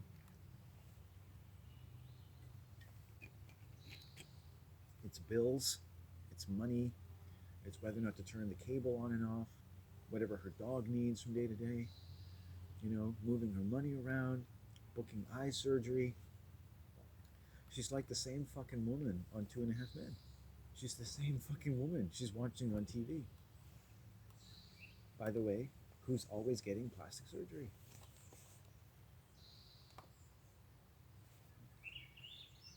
Because they're selling it to you all the time. Plastic surgery is a mental disorder. And they're also telling you that as well. To get plastic surgery is mental, right? Who needs fucking plastic surgery? The fuck? I've had surgery to fix my body. I may have to have it again thanks to my mother. What am I to do? Like, I'm going to have to protect my shoulder the rest of my life. It's almost impossible. It should be, it's better than it was 5 years ago, but it's not as good as I thought it was. So I've got another 20 years of reconditioning. That's what my mother gave me for Christmas. But she's not sorry. She doesn't even know who she is. And here I am. I'm not swinging punches. I'm not ripping off doors. I don't yell at her. The day after, I took her for a walk in these woods, and I just quietly talked to her and said that the energy she's giving off is going into my body, and it's disintegrating my ability to maintain my health in life, and that this has happened before. And she should have noticed the health effects it was having on me because I was going to the hospital on a regular basis. But she doesn't even acknowledge her anger. She took me to the hospital. She's yelling at me. She took me from the hospital. She's yelling at me. I was sexually assaulted at the hospital by a male and a female nurse. That is what happened to me on Christmas Day. That was Christmas last year. Right? And I have my beloved viewers, you know, downvoting my fucking videos. Right? My beloved subscribers downvoting my videos. Right? Cursing me. Telling me my religion is stupid. Right? Are you kidding me? Is this what the human race offers up? These fucking homosexuals? Credit that you can even fucking understand a word I'm saying. It must be hard to put one foot in front of the other and still be a decent being without dying. Dare say I'm getting in a better fucking mood. So, this is my responsibility in all of this. If you say, like, what's your responsibility? I have to manage my anger from all of this, right? Getting it all sides, but I'm also learning about my father. I'm learning about, holy fuck, what this woman put my father through, what this woman puts people through, and she fucking lives every day without ever saying sorry, not a shred of modesty. All she ever goes on about is how awful my dad is, how awful my dad is. Never thinking about the fact that he's somebody's father, right? You gave up the right to abuse this man and to wish his death on Christmas Eve before you raped your son when you gave birth to his children. You fucking piece of shit. And the people who don't learn to be moral never had an interest in it. And so this world doesn't just get rid of your morality, it takes away your interest in morality. It doesn't get rid of thinking, it takes away your interest in thinking. It doesn't get rid of learning, it gets rid of your interest in learning. It doesn't get rid of the pains and the indiscretions and the inconsistencies of the world. It takes away your interest in giving them a name. And instead you believe that the world's going to give it all the names it needs. The women, the feminists are going to tell you about all the really important sexual abuse going on in the world. But it never involves little boys, and even they never mention the loving being and the being that first gave their love to the world, and a little boy and a little girl that is you. That's never written in any of their books, in any of the other religions in the world, ever. It's been stricken from the page by all these pedophiles. And that's what it turns them into, right? By forgetting your love, forgetting the love you first gave the world. You owed the world nothing. You owe the world nothing. And you know what? The very nature of all the magic of the world and of the earth and of society fucking knows that. It fucking knows that. It's everywhere. It's buried in everything. You have never owed anyone anything. You gave the world everything just by being born. The sun does not have to pay its debts to society. It does not need to be on death row. The sun is everlasting. Lift your heads up from the dark ledger of a pavement of history. You are in the dark ages. You're in the pages of the darkest world man has ever lived in, and you call it light.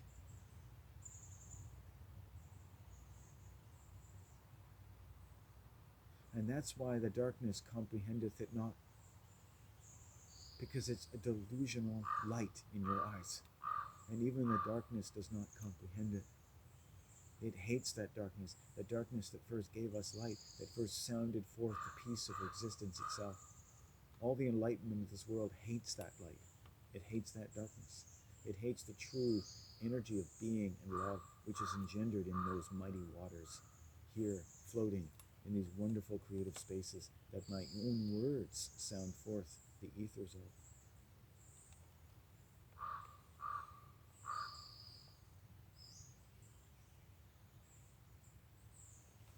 People never owed this world anything. If society doesn't owe you a living, why do you owe society your life?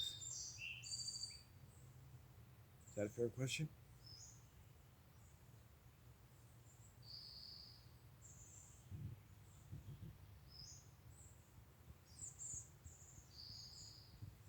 I have to live in this world.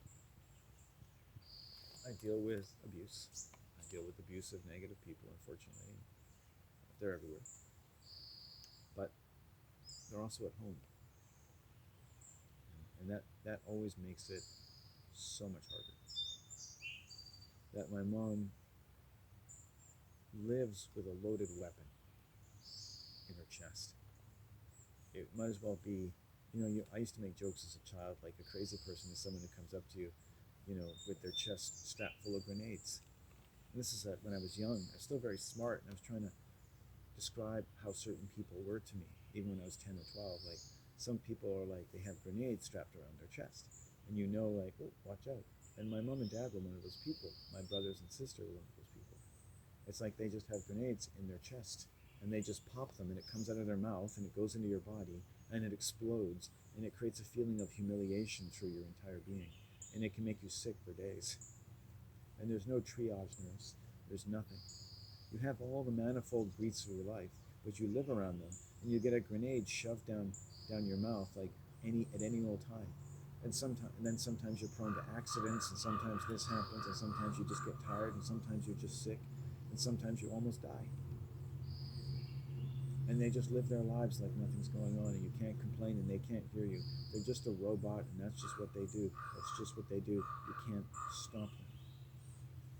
They need it at a survival level. My mom needs to hurt people. She has an extremely creative criminal mind when it comes to drawing lines involving fairness to human beings, fairness to everyone involved in a situation. She's a very poor and merciless judge.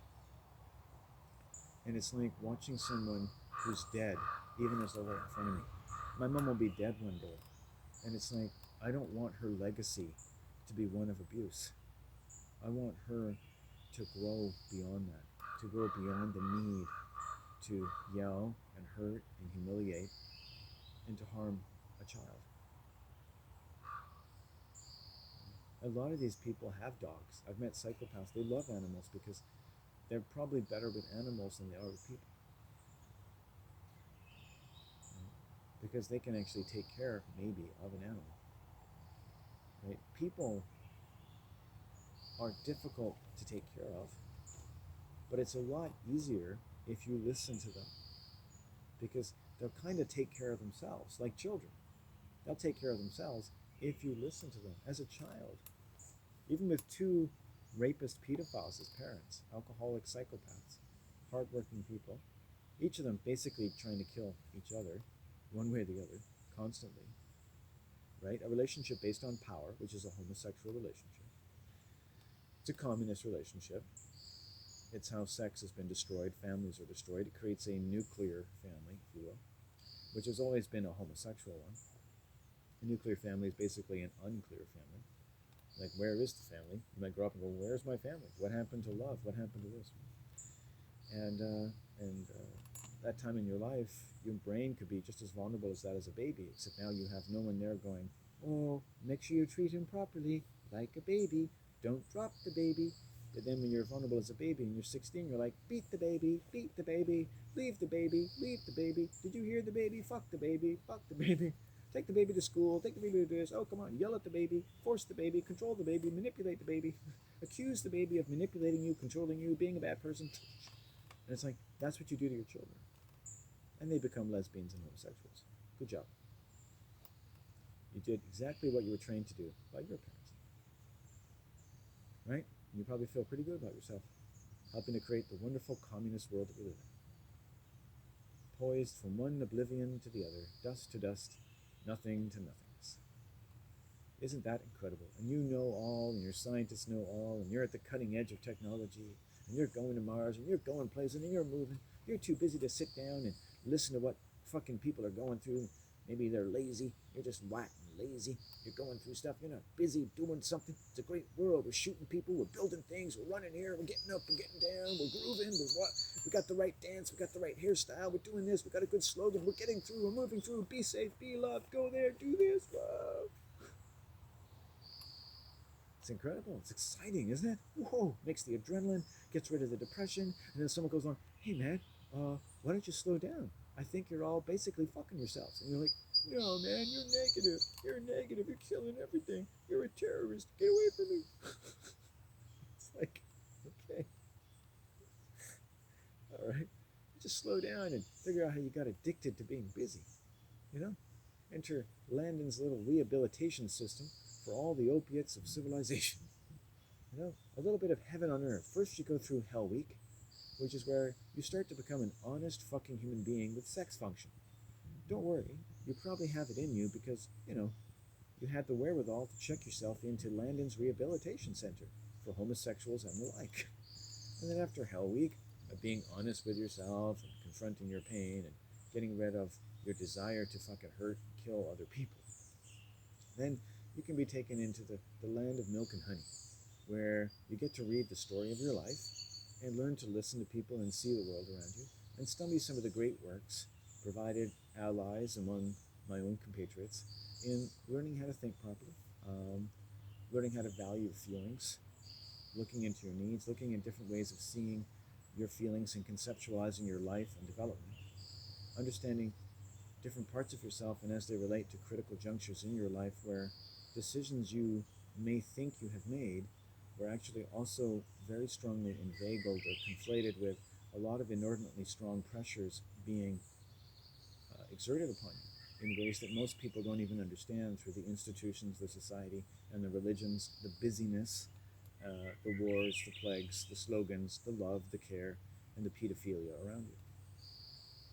Because fundamentally, all of it is based on the value of your mind when you're born. But no one ever tells you that. But it's built right into the system because it's how they try to use it against you. They're basically trying to use you against you. Right? They're taking the most important part of humanity, the loving being that you're born to be, and then use it against you. So when I'm attacked by pedophiles like my mom, my worst enemy is myself. I can't go against myself. I'm not going to hurt myself. Now, the one thing that I might need to do, which I don't want to, because you have to pick your moments, is talk to my mom again about not yelling at me.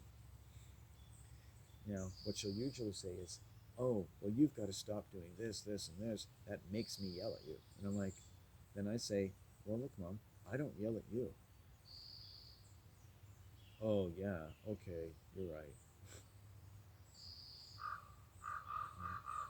It's okay for people to think different things in a home without one person having to yell and shout down the other person.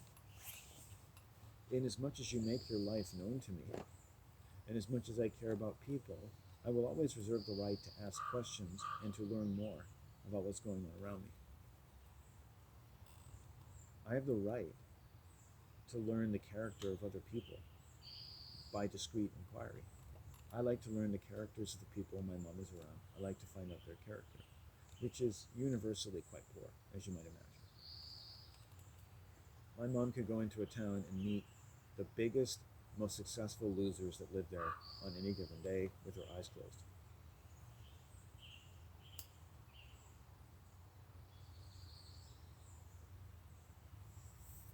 Everyone in my mom's life is always a deadbeat, And it's like that with poor people. It's always the people you choose to be around, right? And she chooses to socialize and listen to deadbeats.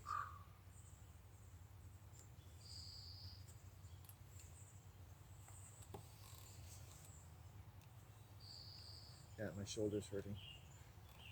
See, I just can't take any more people attacking me. So today, another subject. There's a woman from my past. I could feel her energy attacking me, and I had nightmares again last night. I dreamt I was being arrested for making my videos, being attacked, then arrested.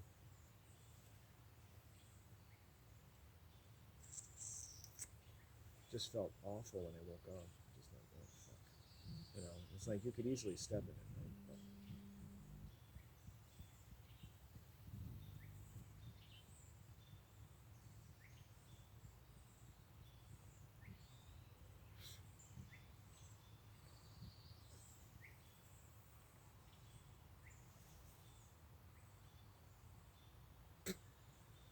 I think it's probably only about 11 o'clock right now.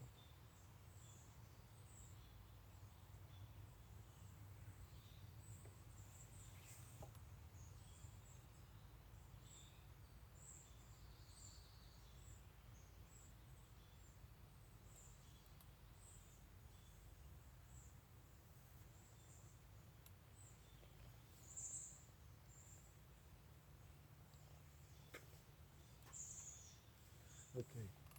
I'm a little more relaxed than when I got here, so that's good. Yeah, so I've had this woman's energy. So I'm just repulsing that a little bit. They really, I've had some strange women in my life, sexual predators. So they come back to visit me sometimes, just in spirit. And right, I'm a little vulnerable right now. And I think it's to be fair to my mom, who I've harangued quite a bit today. There's other energies around my household as well, so it's weakening the integrity of my home. The day I dislocated my shoulder, My mom was the primary source, but I went outside my house that day, and there was a Native woman and a white woman, and they just stared at me with this murderous rage. This was Christmas Day, and it's like a spirit. It's like a Shekinah. It was just fucking women were focusing their hatred on me, and that's when my shoulder dislocated.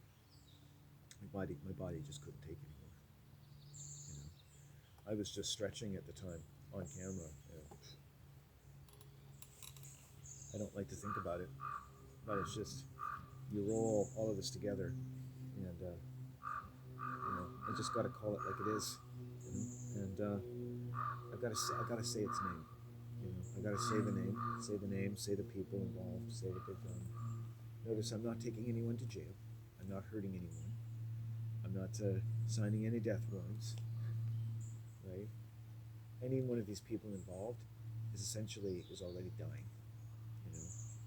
And it's in my interest actually through the cursing and the pentagram to actually be a part of helping them to reverse their putrefaction. They're already putrefying. When I first started living with my mom years ago, she drinks a lot. I used to smell rotting flesh when she was drinking. Even the next morning, I would smell rotting flesh. I don't smell that anymore. My mom's not rotting anymore. Even her teeth have started to get better because she was rotting. She was rotting away. Right? Living with me has actually made her body healthier, but she also, on top of that, takes my sexual energy. So it's rent plus plus. So I live with people, they benefit health-wise, and then when I leave, they get sicker. So I lived with one pedophile woman, and then a little while ago, I saw her walking around. She was 100 pounds heavier, right? Just looked sick, right? I don't know why, because I live with her. She's sick.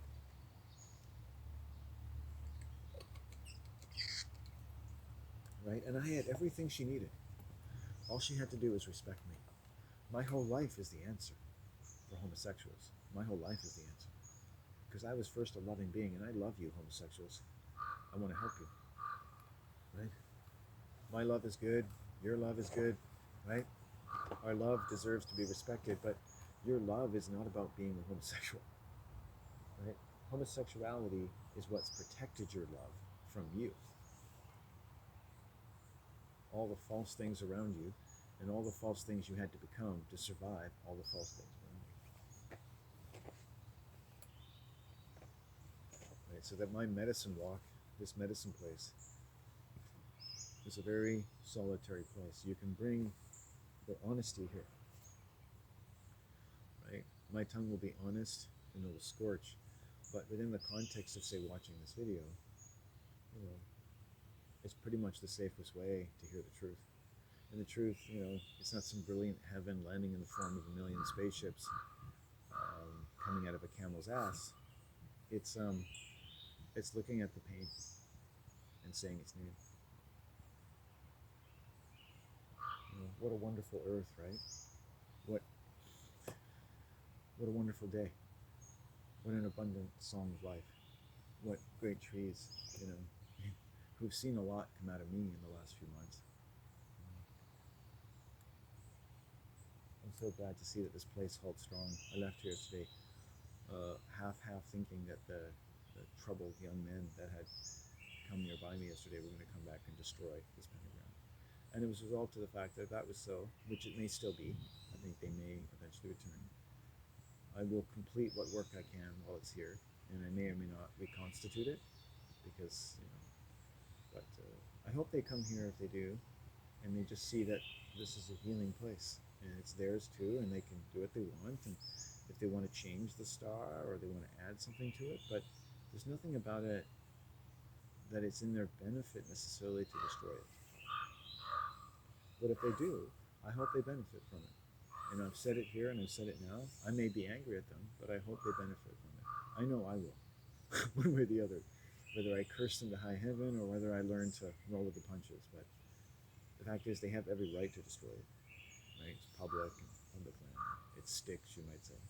But I'm making these other boundaries because this is a meaningful place and a sacred place. And I want to take the meaning that I can from it. And I want them to get as much out of it as possible as well. I've accounted for them because they came close. I didn't mind them physically being here, but the sounds they were making were quite insane. I didn't like that at all. So it's like you really don't know what to predict from some person, a child making sounds like that. Right? So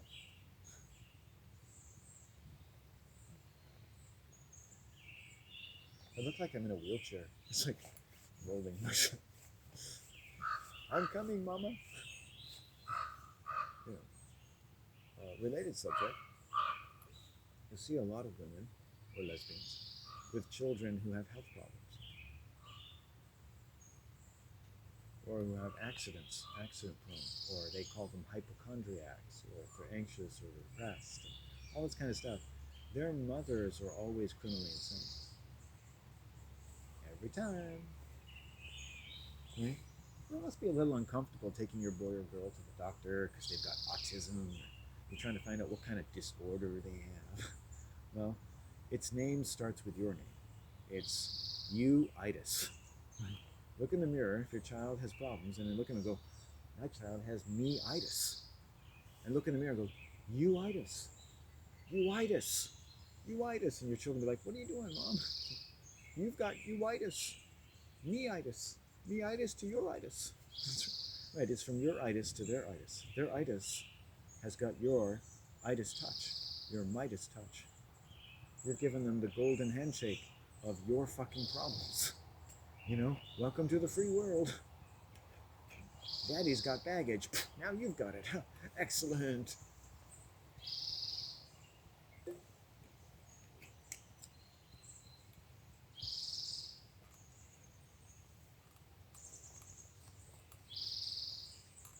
Shout, shout, let it all out. These are the things that we talk about. Come on, I'm talking to you. Come on, I'm talking to you now. Shout, shout, let it all out. Don't wait for an IED to explode. Come on, I'm talking. I love how they call them IEDs, improvised explosive devices. Like, you can't even acknowledge they know what they're doing. So I was watching this like American convoy of these armored fucking Humvees. Like, we can take anything, and it's like, there we go. And they're like, oh, we improved our vehicles. They must have made their bombs stronger, but they still call them improvised explosive devices, which shows you the fundamental conceited arrogance of the average American. It's like you've got your totally improvised vehicles because they came to an environment they didn't understand well enough. So they brought, Hummers, and then they started, oh no, we're in a war. Let's reinforce them for bombs, and they still get fucked up, right? And they don't even need to be there in the first place. And they're following a religion called 9/11. It's just, I mean, historians are going to shit themselves talking about the 21st century. They're going to save yourself the time. You want to be a fly on the wall 200 years from now? The early 21st century, like, Carl, I think I just shit myself. That's okay, Doug. I did that 15 minutes ago. Oh, that's what that smell was. We'll just be talking about 9/11. I mean, it's like, seriously, like, do you have the brain power and the poise to stand back and appreciate what the all is fucking going on here? Right? Be a good animal. Be shocked, you're supposed to be in awe, you're supposed to be, and then pretend it's like a war and you're the hero in the video game, and they've used the shock and awe. God has thrown his shock and awe weapon into the battle, and it's resonating through concussions of hundreds of years, and you're born, and one day you stand there and go, ooh, I feel the nuclear energy of all the shock and awe, and then you just take it. Just let it burn through you before you start making decisions. Because just when you think you understand it, right, another wave comes over you. Because it's really hard to understand how America and how the world is run, with beliefs that shouldn't have passed muster among an itinerant rabble of mongoloid apes, but nonetheless has been taken up by the industrious and merciless sacrifices of the entire human race. You know what I'm saying? I mean, it's just like, take a moment. Right? It's okay if you shit yourself. I won't think any less of you. Pretend you are 200 years in the future and your friends will not dislike you. They'll be like, oh, you're cool, man. You help us see the 21st century in a completely new way. Impress your friends and neighbors. It's like, do you believe that 9/11 was an inside job? Mm-hmm. It certainly got inside us, didn't it? It came in, it came out. We went there, it came here. Muslims and white people were trading places.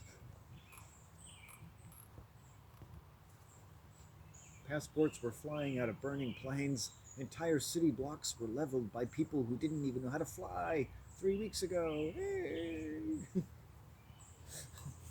It's an incredible story, right? History, that incredible story. The greatest story ever told. The big book of lies.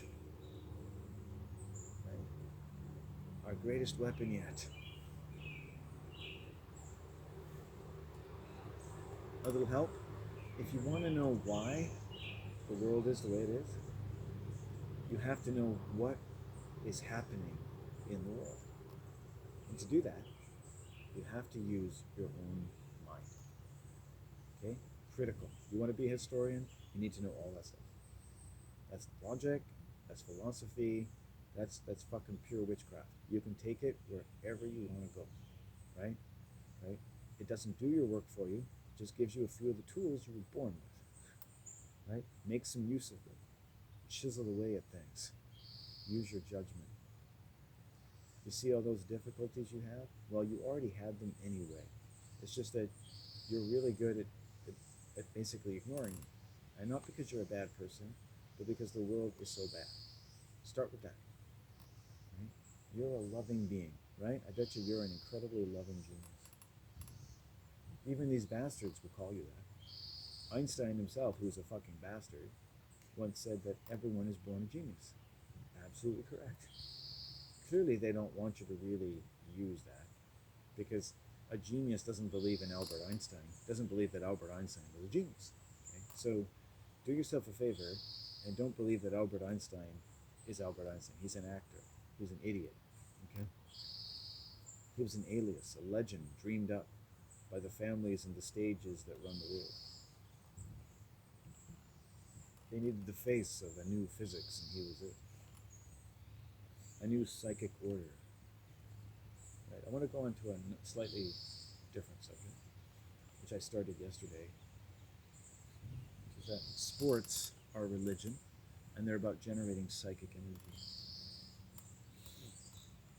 So as we grow up, if you're maturing in your capacity for psychic energy and moral development, which is the same thing, you shouldn't actually be that interested in sports.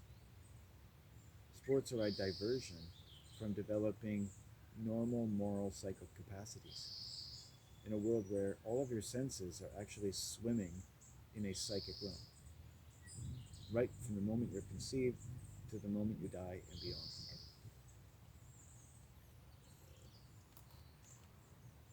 Your body is created from your mind.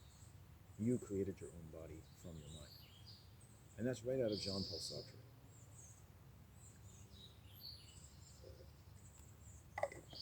So that's interesting. It's a little different from talking about a world of lesbians trying to kill me. it's, it's, yeah, man, fuck, and every woman is like a near escape from me. Women come near me, and I'm always batting them away. My philosophy is always be running from women, right? Always be running, always be ready to run, always avoid them, always steer clear of them, right? I see a woman who's quote unquote beautiful, I never ever look at them anymore. I ignore them like the plague. The more a woman looks like she's trying to get my attention, the less I give to her, right? And I see children, little girls often who want my attention. I don't give it to them. The squirrel's here again. Hey.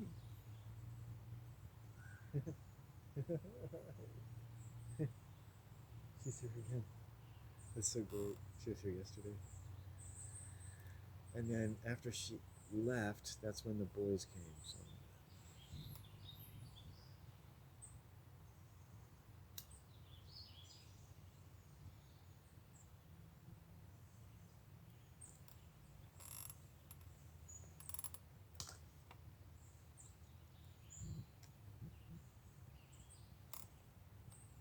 I want to start a restaurant that serves mule meat exclusively. I'll call it a little bit of ass.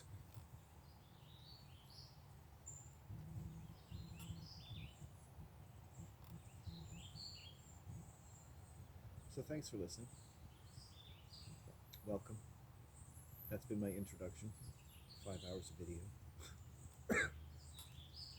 Welcome to Landon's House of Fun and horrifying ideas about human existence. I have the same problem as Machiavelli.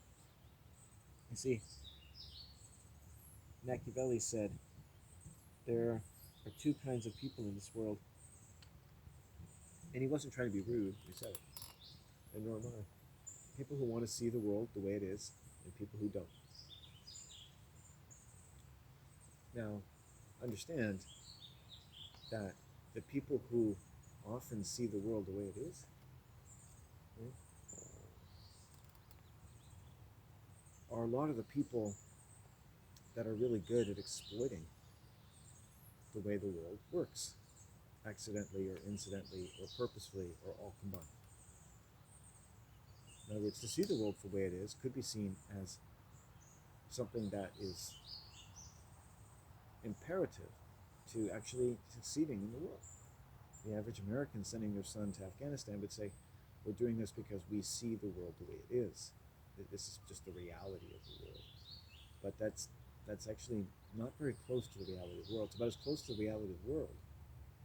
The average American's view of the world, or your view, maybe even my view, it's probably as close to the way the world is, we may hope, we may fear, as the Earth is close to the moon. It may not actually really hit the mark. So let's just introduce mathematically room for at least a slight amount of infinitesimal error in how we see the world, in ways that we use to justify sending children to war. So we introduce a tiny bit of error, right? Tiny bit. We say, okay, we're not total psychopaths. We can have a tiny bit of error in how we see the world for what it is, the reality of the world.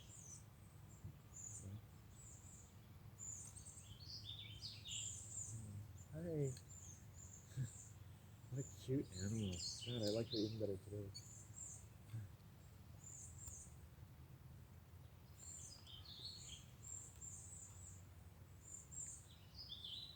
Now, if say your country is at war, as America always is, in Canada, if there's going to be peace, that peace is going to require as one of its roots, it's part of one of its core root systems, the little bit of error that you're capable of having in how you see the world the way it is, especially as that view helps to manifest military direct action in different places in the world, and even, let's say, sadistic or abusive actions within millions and millions of human homes, trained and groomed in preparation and in advance of all the different types of warfare that children were committed to participating in under one guise or another, whether it's a work day or a day at war. So that matrimony process, like the patrimony process, was a way of exchanging money. In this case, a woman and a man exchange their children, or the products of the womb, with the world in exchange for freedom. They pay them as a price.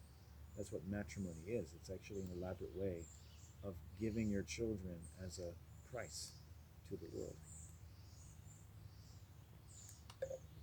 Right? And they want you to wanted to get married before your child is born. So you have a shotgun wedding.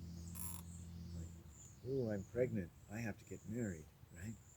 Because matrimony expedites the process of giving your child to the world as a payment, your firstborn son. humans now today, due to mental illness and all kinds of stuff, they don't understand the moral implications of what I'm talking about at all. And so it serves as a good way to actually show people what they need to learn. If you have any modesty, you need to learn what the nature of matrimony is in terms of people actually paying the world their children, using them as a currency. And where is that currency set up? Well, part of that currency is set up as by bonding you for billions of dollars through your birth certificate. But that's just one way of looking at how your value, that of your loving being, already becomes leveraged against you before you're even born. It becomes monetized, and you enter a world of lunacy.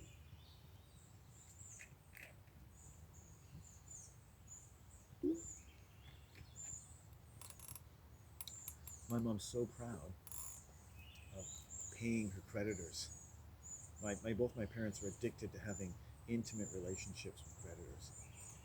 Well, my mom has even had creditors who know her name, know her phone number, and call her on her private line, and just to establish a relationship with her. Men, usually. There's a man preying on her, suddenly. Well, a creditor. These people have a very intimate relationship with you. Because what your creditor has that's worth something to them is the power to say your name.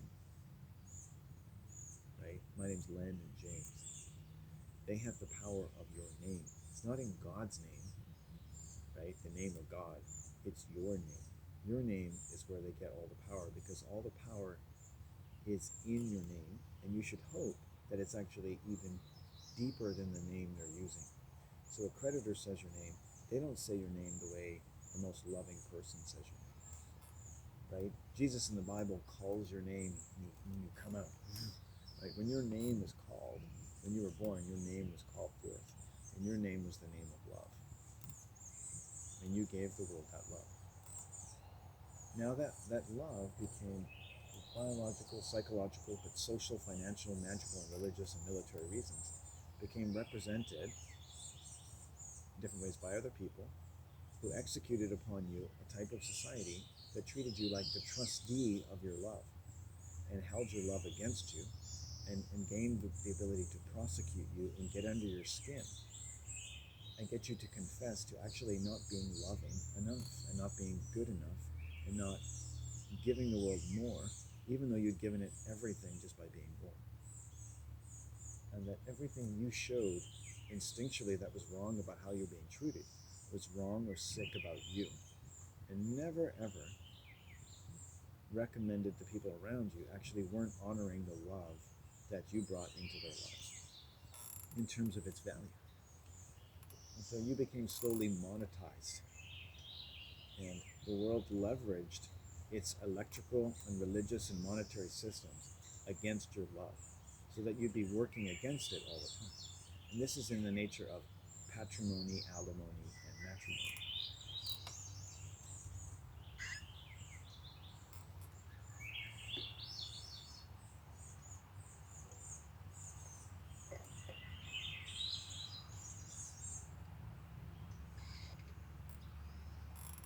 Like, money only gets to the root of evil by letting money get to the root of our love.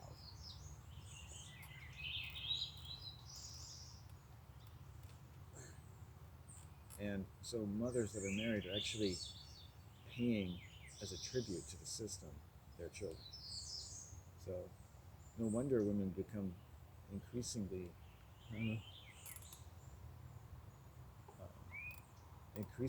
cavalier about abortion, right? And I don't think abortion's so wrong. It's aborting your child before you abort your child, right? The way the a prey of a lesbianic pedophile, such as in my own family, like my sister and my mother, right, aborts me before they abort me. So the mind of a psychotic has eliminated you from their mind. Their mythology of you is elaborate, requires very little provocation, right, to be used to then act upon you as though you have changed from the executor of yourself to the trustee of yourself. So you enter a relationship from one day to the next between one son and another, where you've effectively woken up in a courtroom where you're being prosecuted by a roaming magistrate's court. And now they're holding things against you if you don't give them what they want. And they hold somehow the power of what you are. And they know you better than you do, in the name of what they call their love. And so the pedophile loves you. And in the name of that love, they wish to rob you of even more than yourself, which they've already robbed you of as far as they're concerned. And the only way they can do that is by getting you to trust or love them in any way. And then they use that trust to turn you into the trustee of your own love. Because you first gave the world your love, they get to use it against you. And say, your love is only as good as this love. And if you don't like our love, then it's because your love must not have been good to begin with. My dad said to me once, one day you're going to have to love what I'm doing to you, because you first loved me as your daddy. And he learned that from his mom and dad. You have to love them. You have to love what they're doing to you. Otherwise, your love is bad, in which case they deserve to treat you the way they do. And you deserve to feel really bad about it, as though it's your fault. You see how utterly wrong that is? But that's normal. That's what I've learned, is that's every childhood development in the world. It doesn't all turn out the same way. Not everyone does it the same way. There's, but it's actually pretty much the static warped and left of how everyone enters into the roles and responsibilities of the so-called adult all over the world. Right? And it's not like you don't have the right to complain, you're not aware of it, you haven't complained about it, you rebel against it, you do this, you do that, you make your peace with it, you take on your life, your career, your responsibilities. But there is actually a very common grief that actually lay on the hearts of, I think, most people in the world. And it's this almost electronic conversion of our love into a world that doesn't owe us a living, but we owe it our lives, as though it's saved us from ourselves. Right? It saved us from the burden of having to think for ourselves and live for ourselves, and be able to say, hey, our mommies and daddies shouldn't be treating us that way. It's actually wrong. But humans have such an elaborate mind that they can actually train to do wrong things and think they're doing right things. And they don't even have to know the difference. And if you can lie big enough, you can get enough people to think that way, you're basically fucked. Right? I don't have to think of a tiny house or an earth house and go to Burning Man and get photovoltaic roof over my head and photovoltaic clothes and learn how to live like a new kind of nomad. I have to learn to survive in a world where everyone is a psychopath. Because I've looked into the mind and I've studied the world enough and I've felt enough abuse that violence actually helps you understand the world. Because violence tells you everything you need to know. It's all in the violence. Right? The knowledge of the Bible is in the violence of the Bible. Hi. They're coming up behind you, right? The knowledge of at least my mother or her disease or what controls her or what makes people evil is in the violence she does. That's why I can talk. What am I guilty of? I'm guilty of putting words to the violence that people do to me. Right? You get to hurt me, and I get to make sounds out of my mouth. I get to scream, I get to cry, I get to talk about everything I'm talking. That's what I get to do. If I don't get to do that, what happens then?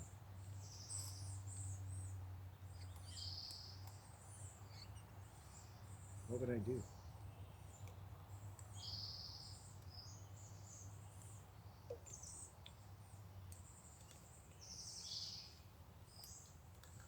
What would you do? What do people do? And to me, every life is the answer to the question of what someone would do if they didn't get the time to do what I'm doing. And so, if you're listening to me doing this, if you can benefit from what I'm doing, then I'm doing something that's probably beneficial to other people. who don't get to do what I'm doing, or who don't do what I'm doing to achieve the same effect of what I'm doing, right? What do you do if you can't talk about it, if you can't make sounds about what is done to you, right? Do you know what is done to you? Do you know what has been done to you? That's your history. That's part of your history. What has been done to your family? I meet people all the time that don't think anything's ever happened to them that's bad, that nothing, wars could come and go. They're like, that didn't do anything to us. My father was vivisected by Himmler himself, but we stood strong and we're okay. It's like, pain has no voice in our house. We're the Marines, right? It's always no pain, no gain. See how high you can get up the mountain this quickly. I do this, I do that. I got muscles popping out of my muscles, you know, right? Men's bodies become like a fashion. You see women now and men like they work out more to be like the perfect shape, you know. But yet they've lost all femininity. They've lost all true masculinity. They don't think for themselves. They don't talk for themselves. They don't ever get time to gas off, to be able to learn the most important story you'll ever learn. It's the story of what's happened to you. And you can imagine it in different ways. You can access it easier than I access it. You could sit down and just have that part of your life where you go, oh yeah, this is that conversation about all that fucked up shit that's always been fucked up, and I hate how fucked up it is, and it's fucking killing me. and then you write a joke or you write a song, or because everybody has it. Right? And if your sacred places cannot be filled with those sounds, then this is not the earth I thought it was.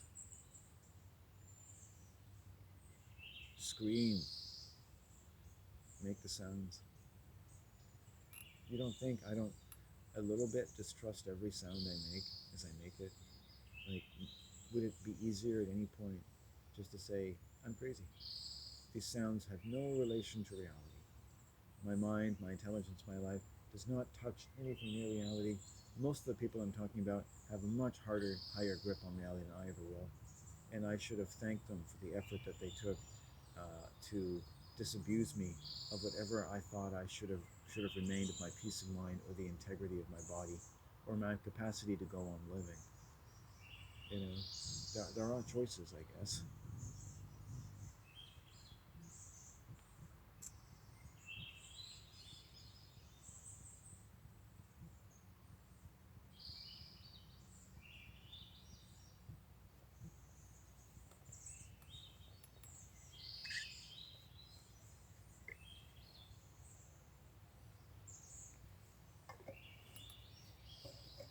You do learn something about yourself by the way people treat you.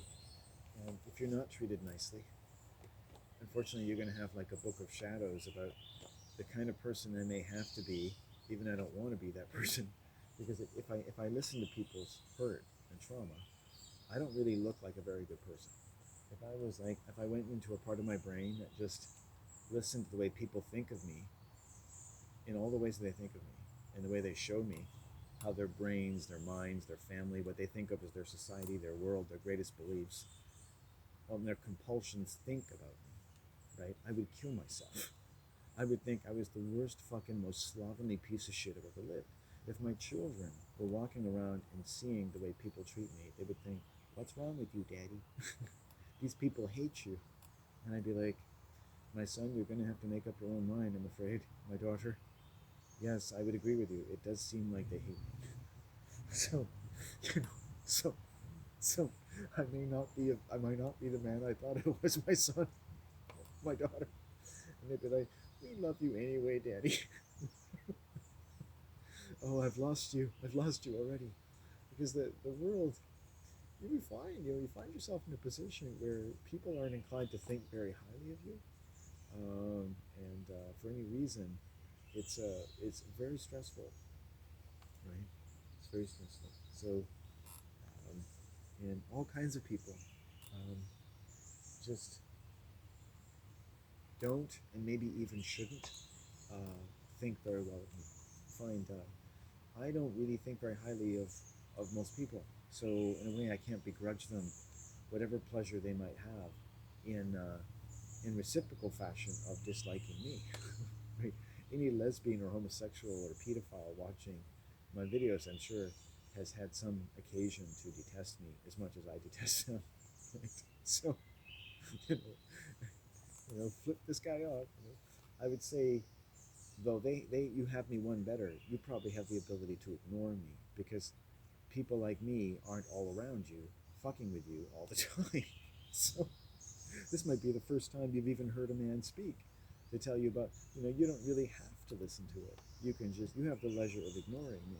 I can't ignore you because you're everywhere, right? Your voice is the world. You are Miss Universe. You're Mr. Homosexual of the cosmic galaxy of the 21st century. You have all the religions in your favor. They want you. You're the ultimate super machine soldier. You'll work their jobs, you'll swallow their bullshit, and you'll put men like me in their place. Hail Satan. Right? And where do I belong? Fucking nowhere. Wherever oblivion I came back, whatever stone I crawled from under, I should go back to. And you know what? You're right. I did crawl from under a stone. Right? I love the idea of coming from a stone. Where do you come from? I think the best people come from under a stone. I've met many a nice spider that probably came from under a stone, many a nice lizard, many a nice little ants that lived under stones, many great little stones that lived under stones, and tiny little plants fighting for life in a sun that you know nothing about come from under those stones. I love those stones. The shade of that stone on a hot day, what a wonderful thing. In fact, stones give me more than you do. I'd rather be from a stone than out of your useless womb. I'd never like to crawl out of your pussy. I'd fucking kill myself.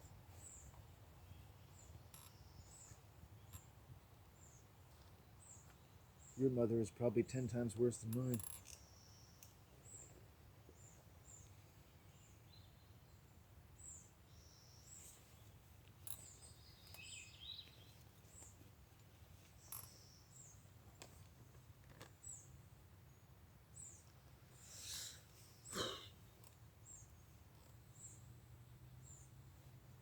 So yeah, I do have to be a little bit, I suppose, hostile in my presentation, but the fact is it's a very hostile world. Not always overtly, maybe not for the reasons that I say, but people are unconscionably stupid, unconscionably cruel, unconscionably deluded, and shouldn't be allowed to say they love anybody until they've proven themselves. And I'll say it again, if we ever develop the technology and the knowledge and the compassion, we should attach little computers connected to children's nervous systems, and anytime they feel trapped by their mothers and fathers, there should be electrodes strapped to the genitals of their mothers and fathers, and tens of thousands of volts will be delivered for 10 seconds in increasingly periods of time, in an increasing voltage, and I bet you the world will turn into the most peaceful place in about 36 to 72 hours. People will stop sending their children to school, they'll stop taking them to daycare, they'll stay the fuck home, they'll start reading books about how human pedophiles and psychopaths can learn to live in a world of peace. And the book will be written by Landon James and his children, and will say, hello humanity, what the fuck is your problem? Welcome to a discussion by people who don't like spending their entire lives under some kind of fucking pretext of basically killing themselves and as many people as they can take with them. And you'll be like, and we've already predicted what you're going to say. We have no idea what kind of world you're talking about, what's wrong with you. Go to chapter 3. It's called How to Learn How to Come Out of the Total Cult-like Schizophrenic Delusion That Is the World.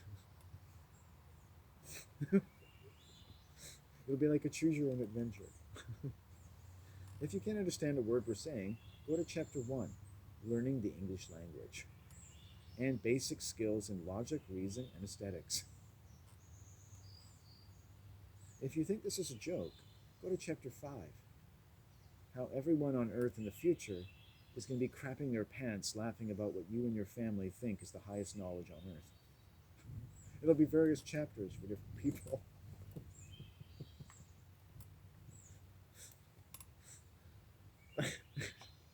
Bookstores will have to have guns behind the counter. It's there'll be book returns going, I bought this book.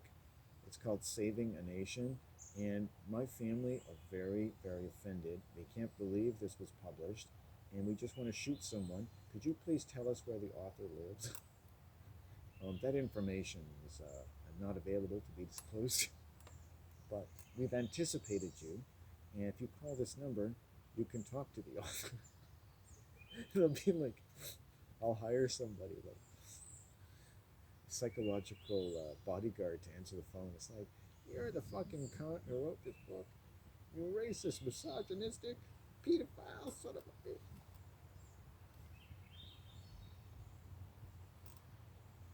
How does that make you feel? I'm going to read from chapter 10.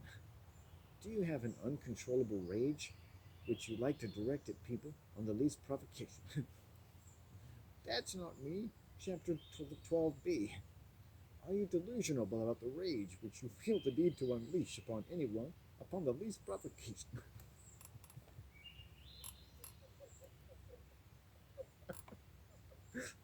I'm trying here, I'm trying. Chapter 65.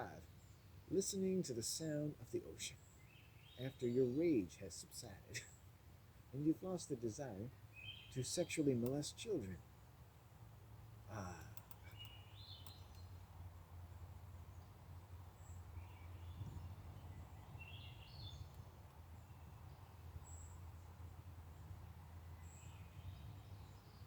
You've heard of dog collars, right? Where the dog gets a shock or something if they do something wrong, which I think is just, you don't see a lot of them anymore. I think a lot of people try that. I think it's not very good. And some people are proud of it. Usually women. They're like, I had a woman I met, fat white woman, lesbian. She was talking about having her dog's testicles removed and how much pleasure she took about it and how she imagined being able to do that to men. And then when she talks to men, they seem unnecessarily squeamish about her, her compunction in that regard. It's really interesting. She worked for a local government institute most of her life in medicine. Right? Know it all. I said, hello, have a nice day. Right? They tell me everything. It's incredible. It's just like, so they have the dog collars. Why don't we have like voltage going into like the average psycho? If your child feels unnecessarily afraid, oh, and then it's like your whole system will just recover and you'll become a decent person. It's like, oh, wait a second, and they'll be like recovery centers. Like, are your genitals starting to get scorched? Do you smell, cooked meat on a regular basis? And they'll be like, okay, sir, what you need to do is you need to find out, establish a connection with your child so that you can find out what makes them comfortable and what makes them uncomfortable, establish a sort of verbal and emotional rapport over repetitive but quiet and peaceful conditions, much as you would do with an animal in the forest. Or one of the angels in the Christian Bible who had the ability to smote you and your people if you didn't approach them properly. The way you approach your gurus, the way you approach your army leaders and your president and your celebrities when you bow down and thank God for the opportunity to give your children to them, in the wonderful ritual known as marriage, which, incidentally, is the marriage of two words for torture.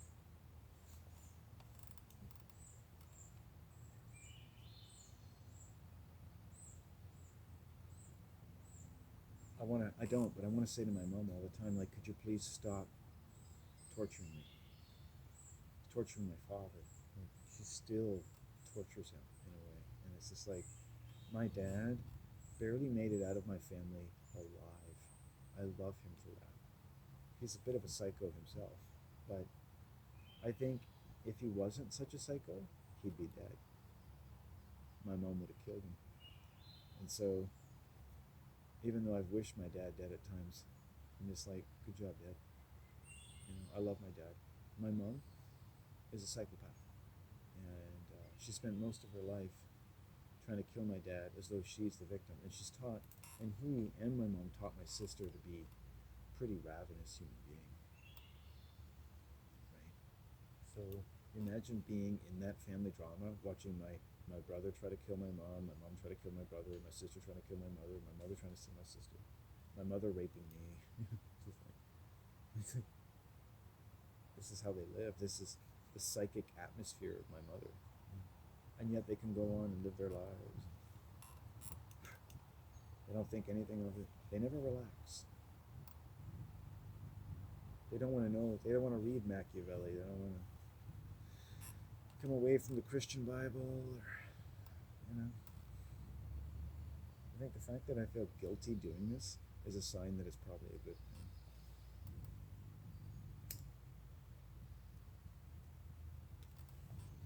Is it any coincidence that my mother's attacked me 2 or 3 times this week sexually, and I've had 4 or 5 nightmares in the last week?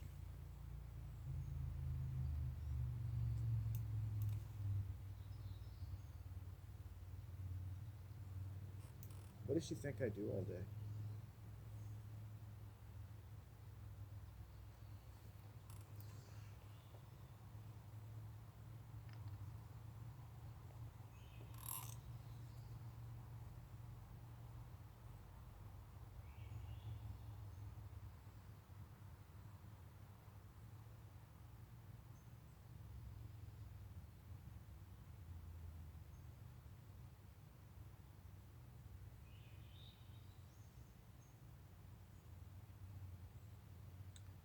I suppose most people would not upload these videos, but I will.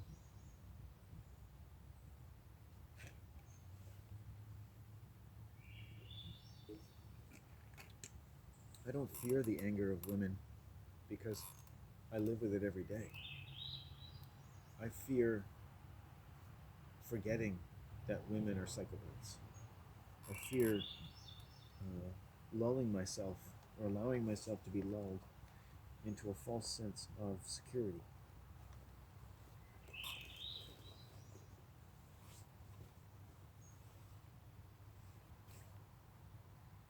Um,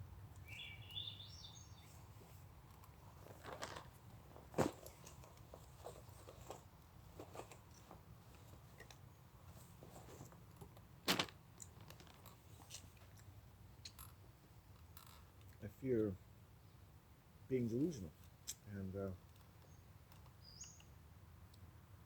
losing the capacity to notice, as I acutely am aware when I meet people, how insane they are. You know, whatever they believe, they've lost a lot of flexibility to their mind. Insanity really is an inflexibility. You can see in what I'm talking about, in a sense, how much my mind has had to flex to get around that. You could read in it perhaps a good deal of inflexibility, but you may not notice how much it's had to flex, that it's reached these various margins of what look like a stark inflexibility in my mind with respect to human beings. You might say being humans, not pedophiles, not this, not lesbians, not homosexuals, not communists, not people looking. It's like, if you think that, you haven't really heard a thing I've said. I don't think that anyone is really getting up today and looking to make my life any more difficult. I don't think any of the women who raped me got up in the morning and wanted to have anything difficult to them or do anything wrong to anyone else. That's my point. That's insane, right? That's a mind that's really not functioning properly. It's not even self-correcting. It's not it's not altogether. The person that they're saying I doesn't represent their entire mind. So when people say, "Oh, I don't use my entire brain," or science tells them that, which is a religion, they're truthful when they say it because they're kind of fractured in their mind. People who say they're not using their mind, or they're not using their left mind or their right mind, they are fractured in their mind. I use my entire mind. When I say I represent what I've learned through many years of witchcraft. It represents all of my moral agency and my voice. So my voice goes into deep things, but I have responsibilities that go as deep as those things. My responsibilities are so deep, so deepened by my voice, that my voice has to continually use its depths to make sure I maintain my responsibilities. My responsibilities therefore remain in my deeps, but also in my speaking, what I need to say. in my needs for communication. It opens up my senses, allows me to heal. And healing basically is communication. Right? If you have a problem with a person and you're able to get into a better communicative relationship, right? I was permitted last night when my mom was abusing me to bring her mind down a bit and share her some information. Again, never confronting the psychopath with, not contradicting anything they say or feel, but entering some information about how, like, okay, just trying to get to know this, just trying to get to know that. Thank you for your answers, thank you for your thoughts, thank you for this. Because if you'd had a normal conversation, all these things could have been established, but before you even get there, they start fucking, firing bombs at you, right? Like an anxious, aggressive dog, right? Anytime they get close to having a real conversation, they just blow up, right? There's just, their mind is so inflexible. For a lot of people who seem like bigots, it's not like just like they have a belief and they don't like your beliefs, but to get near the place that you get to think in a way that's truly peaceful, irrespective of how your beliefs are different from someone else's beliefs. Giving all your emotions, all your indignance, and everything else. Because if you're standing near that person, if you've invited them into your home, you've come into their space in a public way, right? You have no right to really make war with them, no matter who they are. Like, I see peace as like, you're never allowed to make war with another person, right? Unless you declare war with them and then meet in a sufficient place that's safe for people and then go to war with them. The thing is with homosexuals is that they never declare war on me. They just find some place when I'm vulnerable and go to war with me, right? And that's not war, that's murder, that's slaughter, that's cowardice. Right? America is in like dozens of undeclared wars simultaneously because it's a coward. It's a predator nation. It's not a hero, it's a predator. America is a schizophrenic predator. America is not a hero. There's no such thing as an American hero. Americans have never had any heroes. The only heroes maybe in America are the boys and girls that eventually fucking actually die on the battlefields, none of whose names you're ever going to see on your televisions. So, fuck you and your heroes. You're burying bodies every day. You're pallbearers. You're Apollo incarnate. Your Saul turned into a Paul, and it's appalling. I will build my church upon this rock. Yeah, sure you would, because that rock is where everything came from.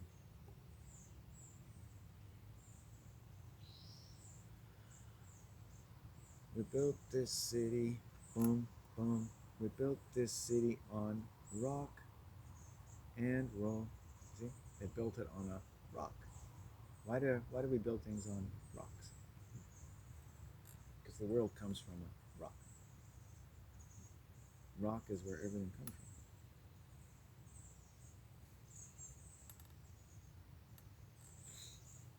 from. We built this city, right?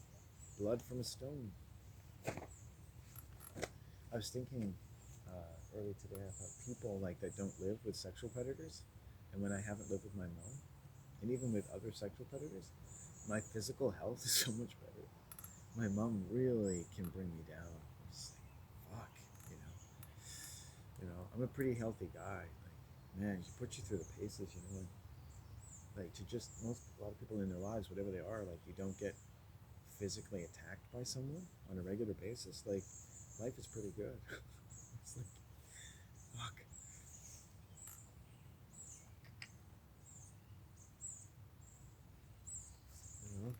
Jesus, it's like an endless storm with my mom. I used to have recurring nightmares that my mom was a storm tornado, and that was my biggest problem. That would be my biggest problem in life. And I'm actually just recently really coming to terms with the kind of person my mom is, because I've been very blind, and no one ever told me.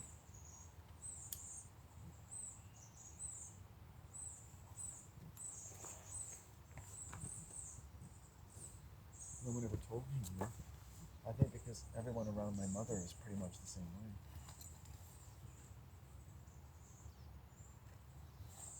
She's a sort of innocently passive aggressive, victim aggressor, sexually predatory, lesbianic pedophile.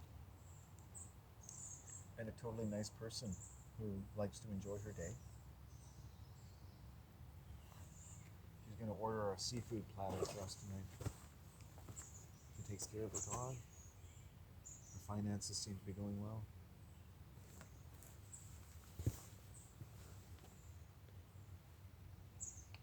Everything seems all right, except somehow this woman manages to find a reason to hate me right down to the child of my mind with murderous rage. Huh. Imagine living with that and how it's so similar to the energy I get from all women. So my mom has basically prevented me, single-handedly actually protected me from all women. Because she made sure that I would never ignore, as one is wont to do, the predatory nature of women. The sexually depraved predatory nature of women toward men. I will never, ever forget it. I will never have a woman. Never. I've never trusted women. Not since I was young. Even when I was very young, children used to say, "Don't you trust girls? Don't you trust girls at all?" And I was like, I never said anything, and they made me feel embarrassed because I never trusted girls as a child, and I never trusted homosexuals. I had a homosexual friend, two homosexual friends when I was young. I had two friends were homosexuals, and you could never trust them. Yeah, and they were worse than girls, and could never predict their behavior. Like I could never really get to know them because they're just different than me. I didn't think the way they did. You know? The one came from trauma, the other didn't. But they were both just as bad.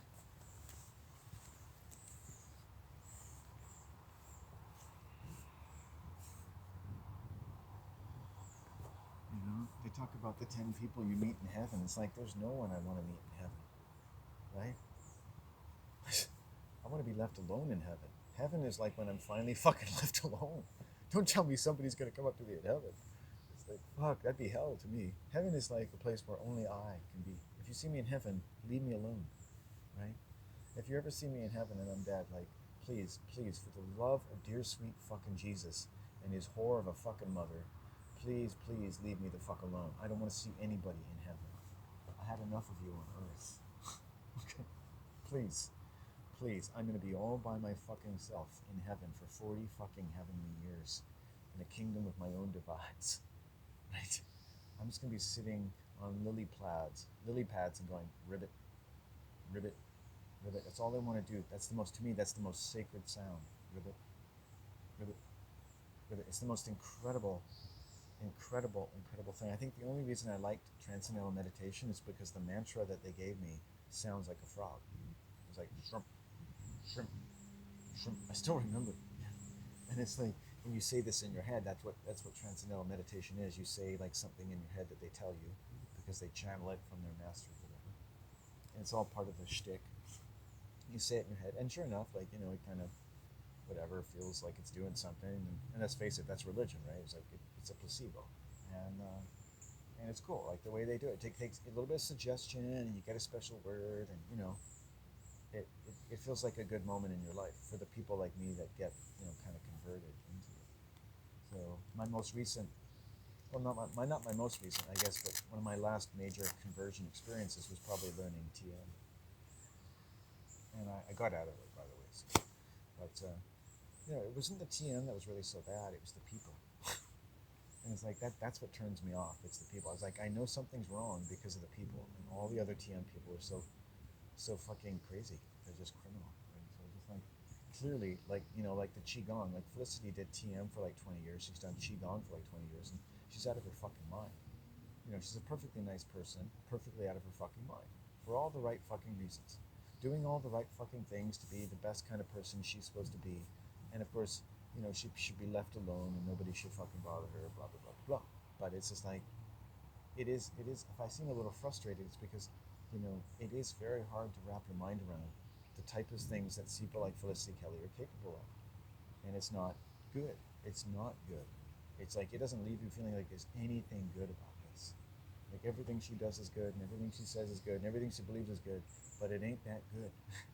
I'm here to say it ain't that good. So, um, yeah, these systems they don't do anything for people. They don't do anything for like the highest disciples. Like they haven't done anything for them. Like I would know. I'm a smart guy. I study psychology. Like these, I study it from people, the first primary source. And it's like these systems don't do anything for anybody, and they always say they're not religious. They're better than religions. It's not a religion. Religions are bad. Even the Qigong gurus, even both gurus, Dalai Lama, no, sorry, the Maharishi Mahesh Yogi and Dr. John, like religion, no big deal, but it's like it's for people that are like, square, right? And it's like religion is never cool. It's like nobody's religious anymore, right? And it's like, and the more people are not religious, the more religious I feel I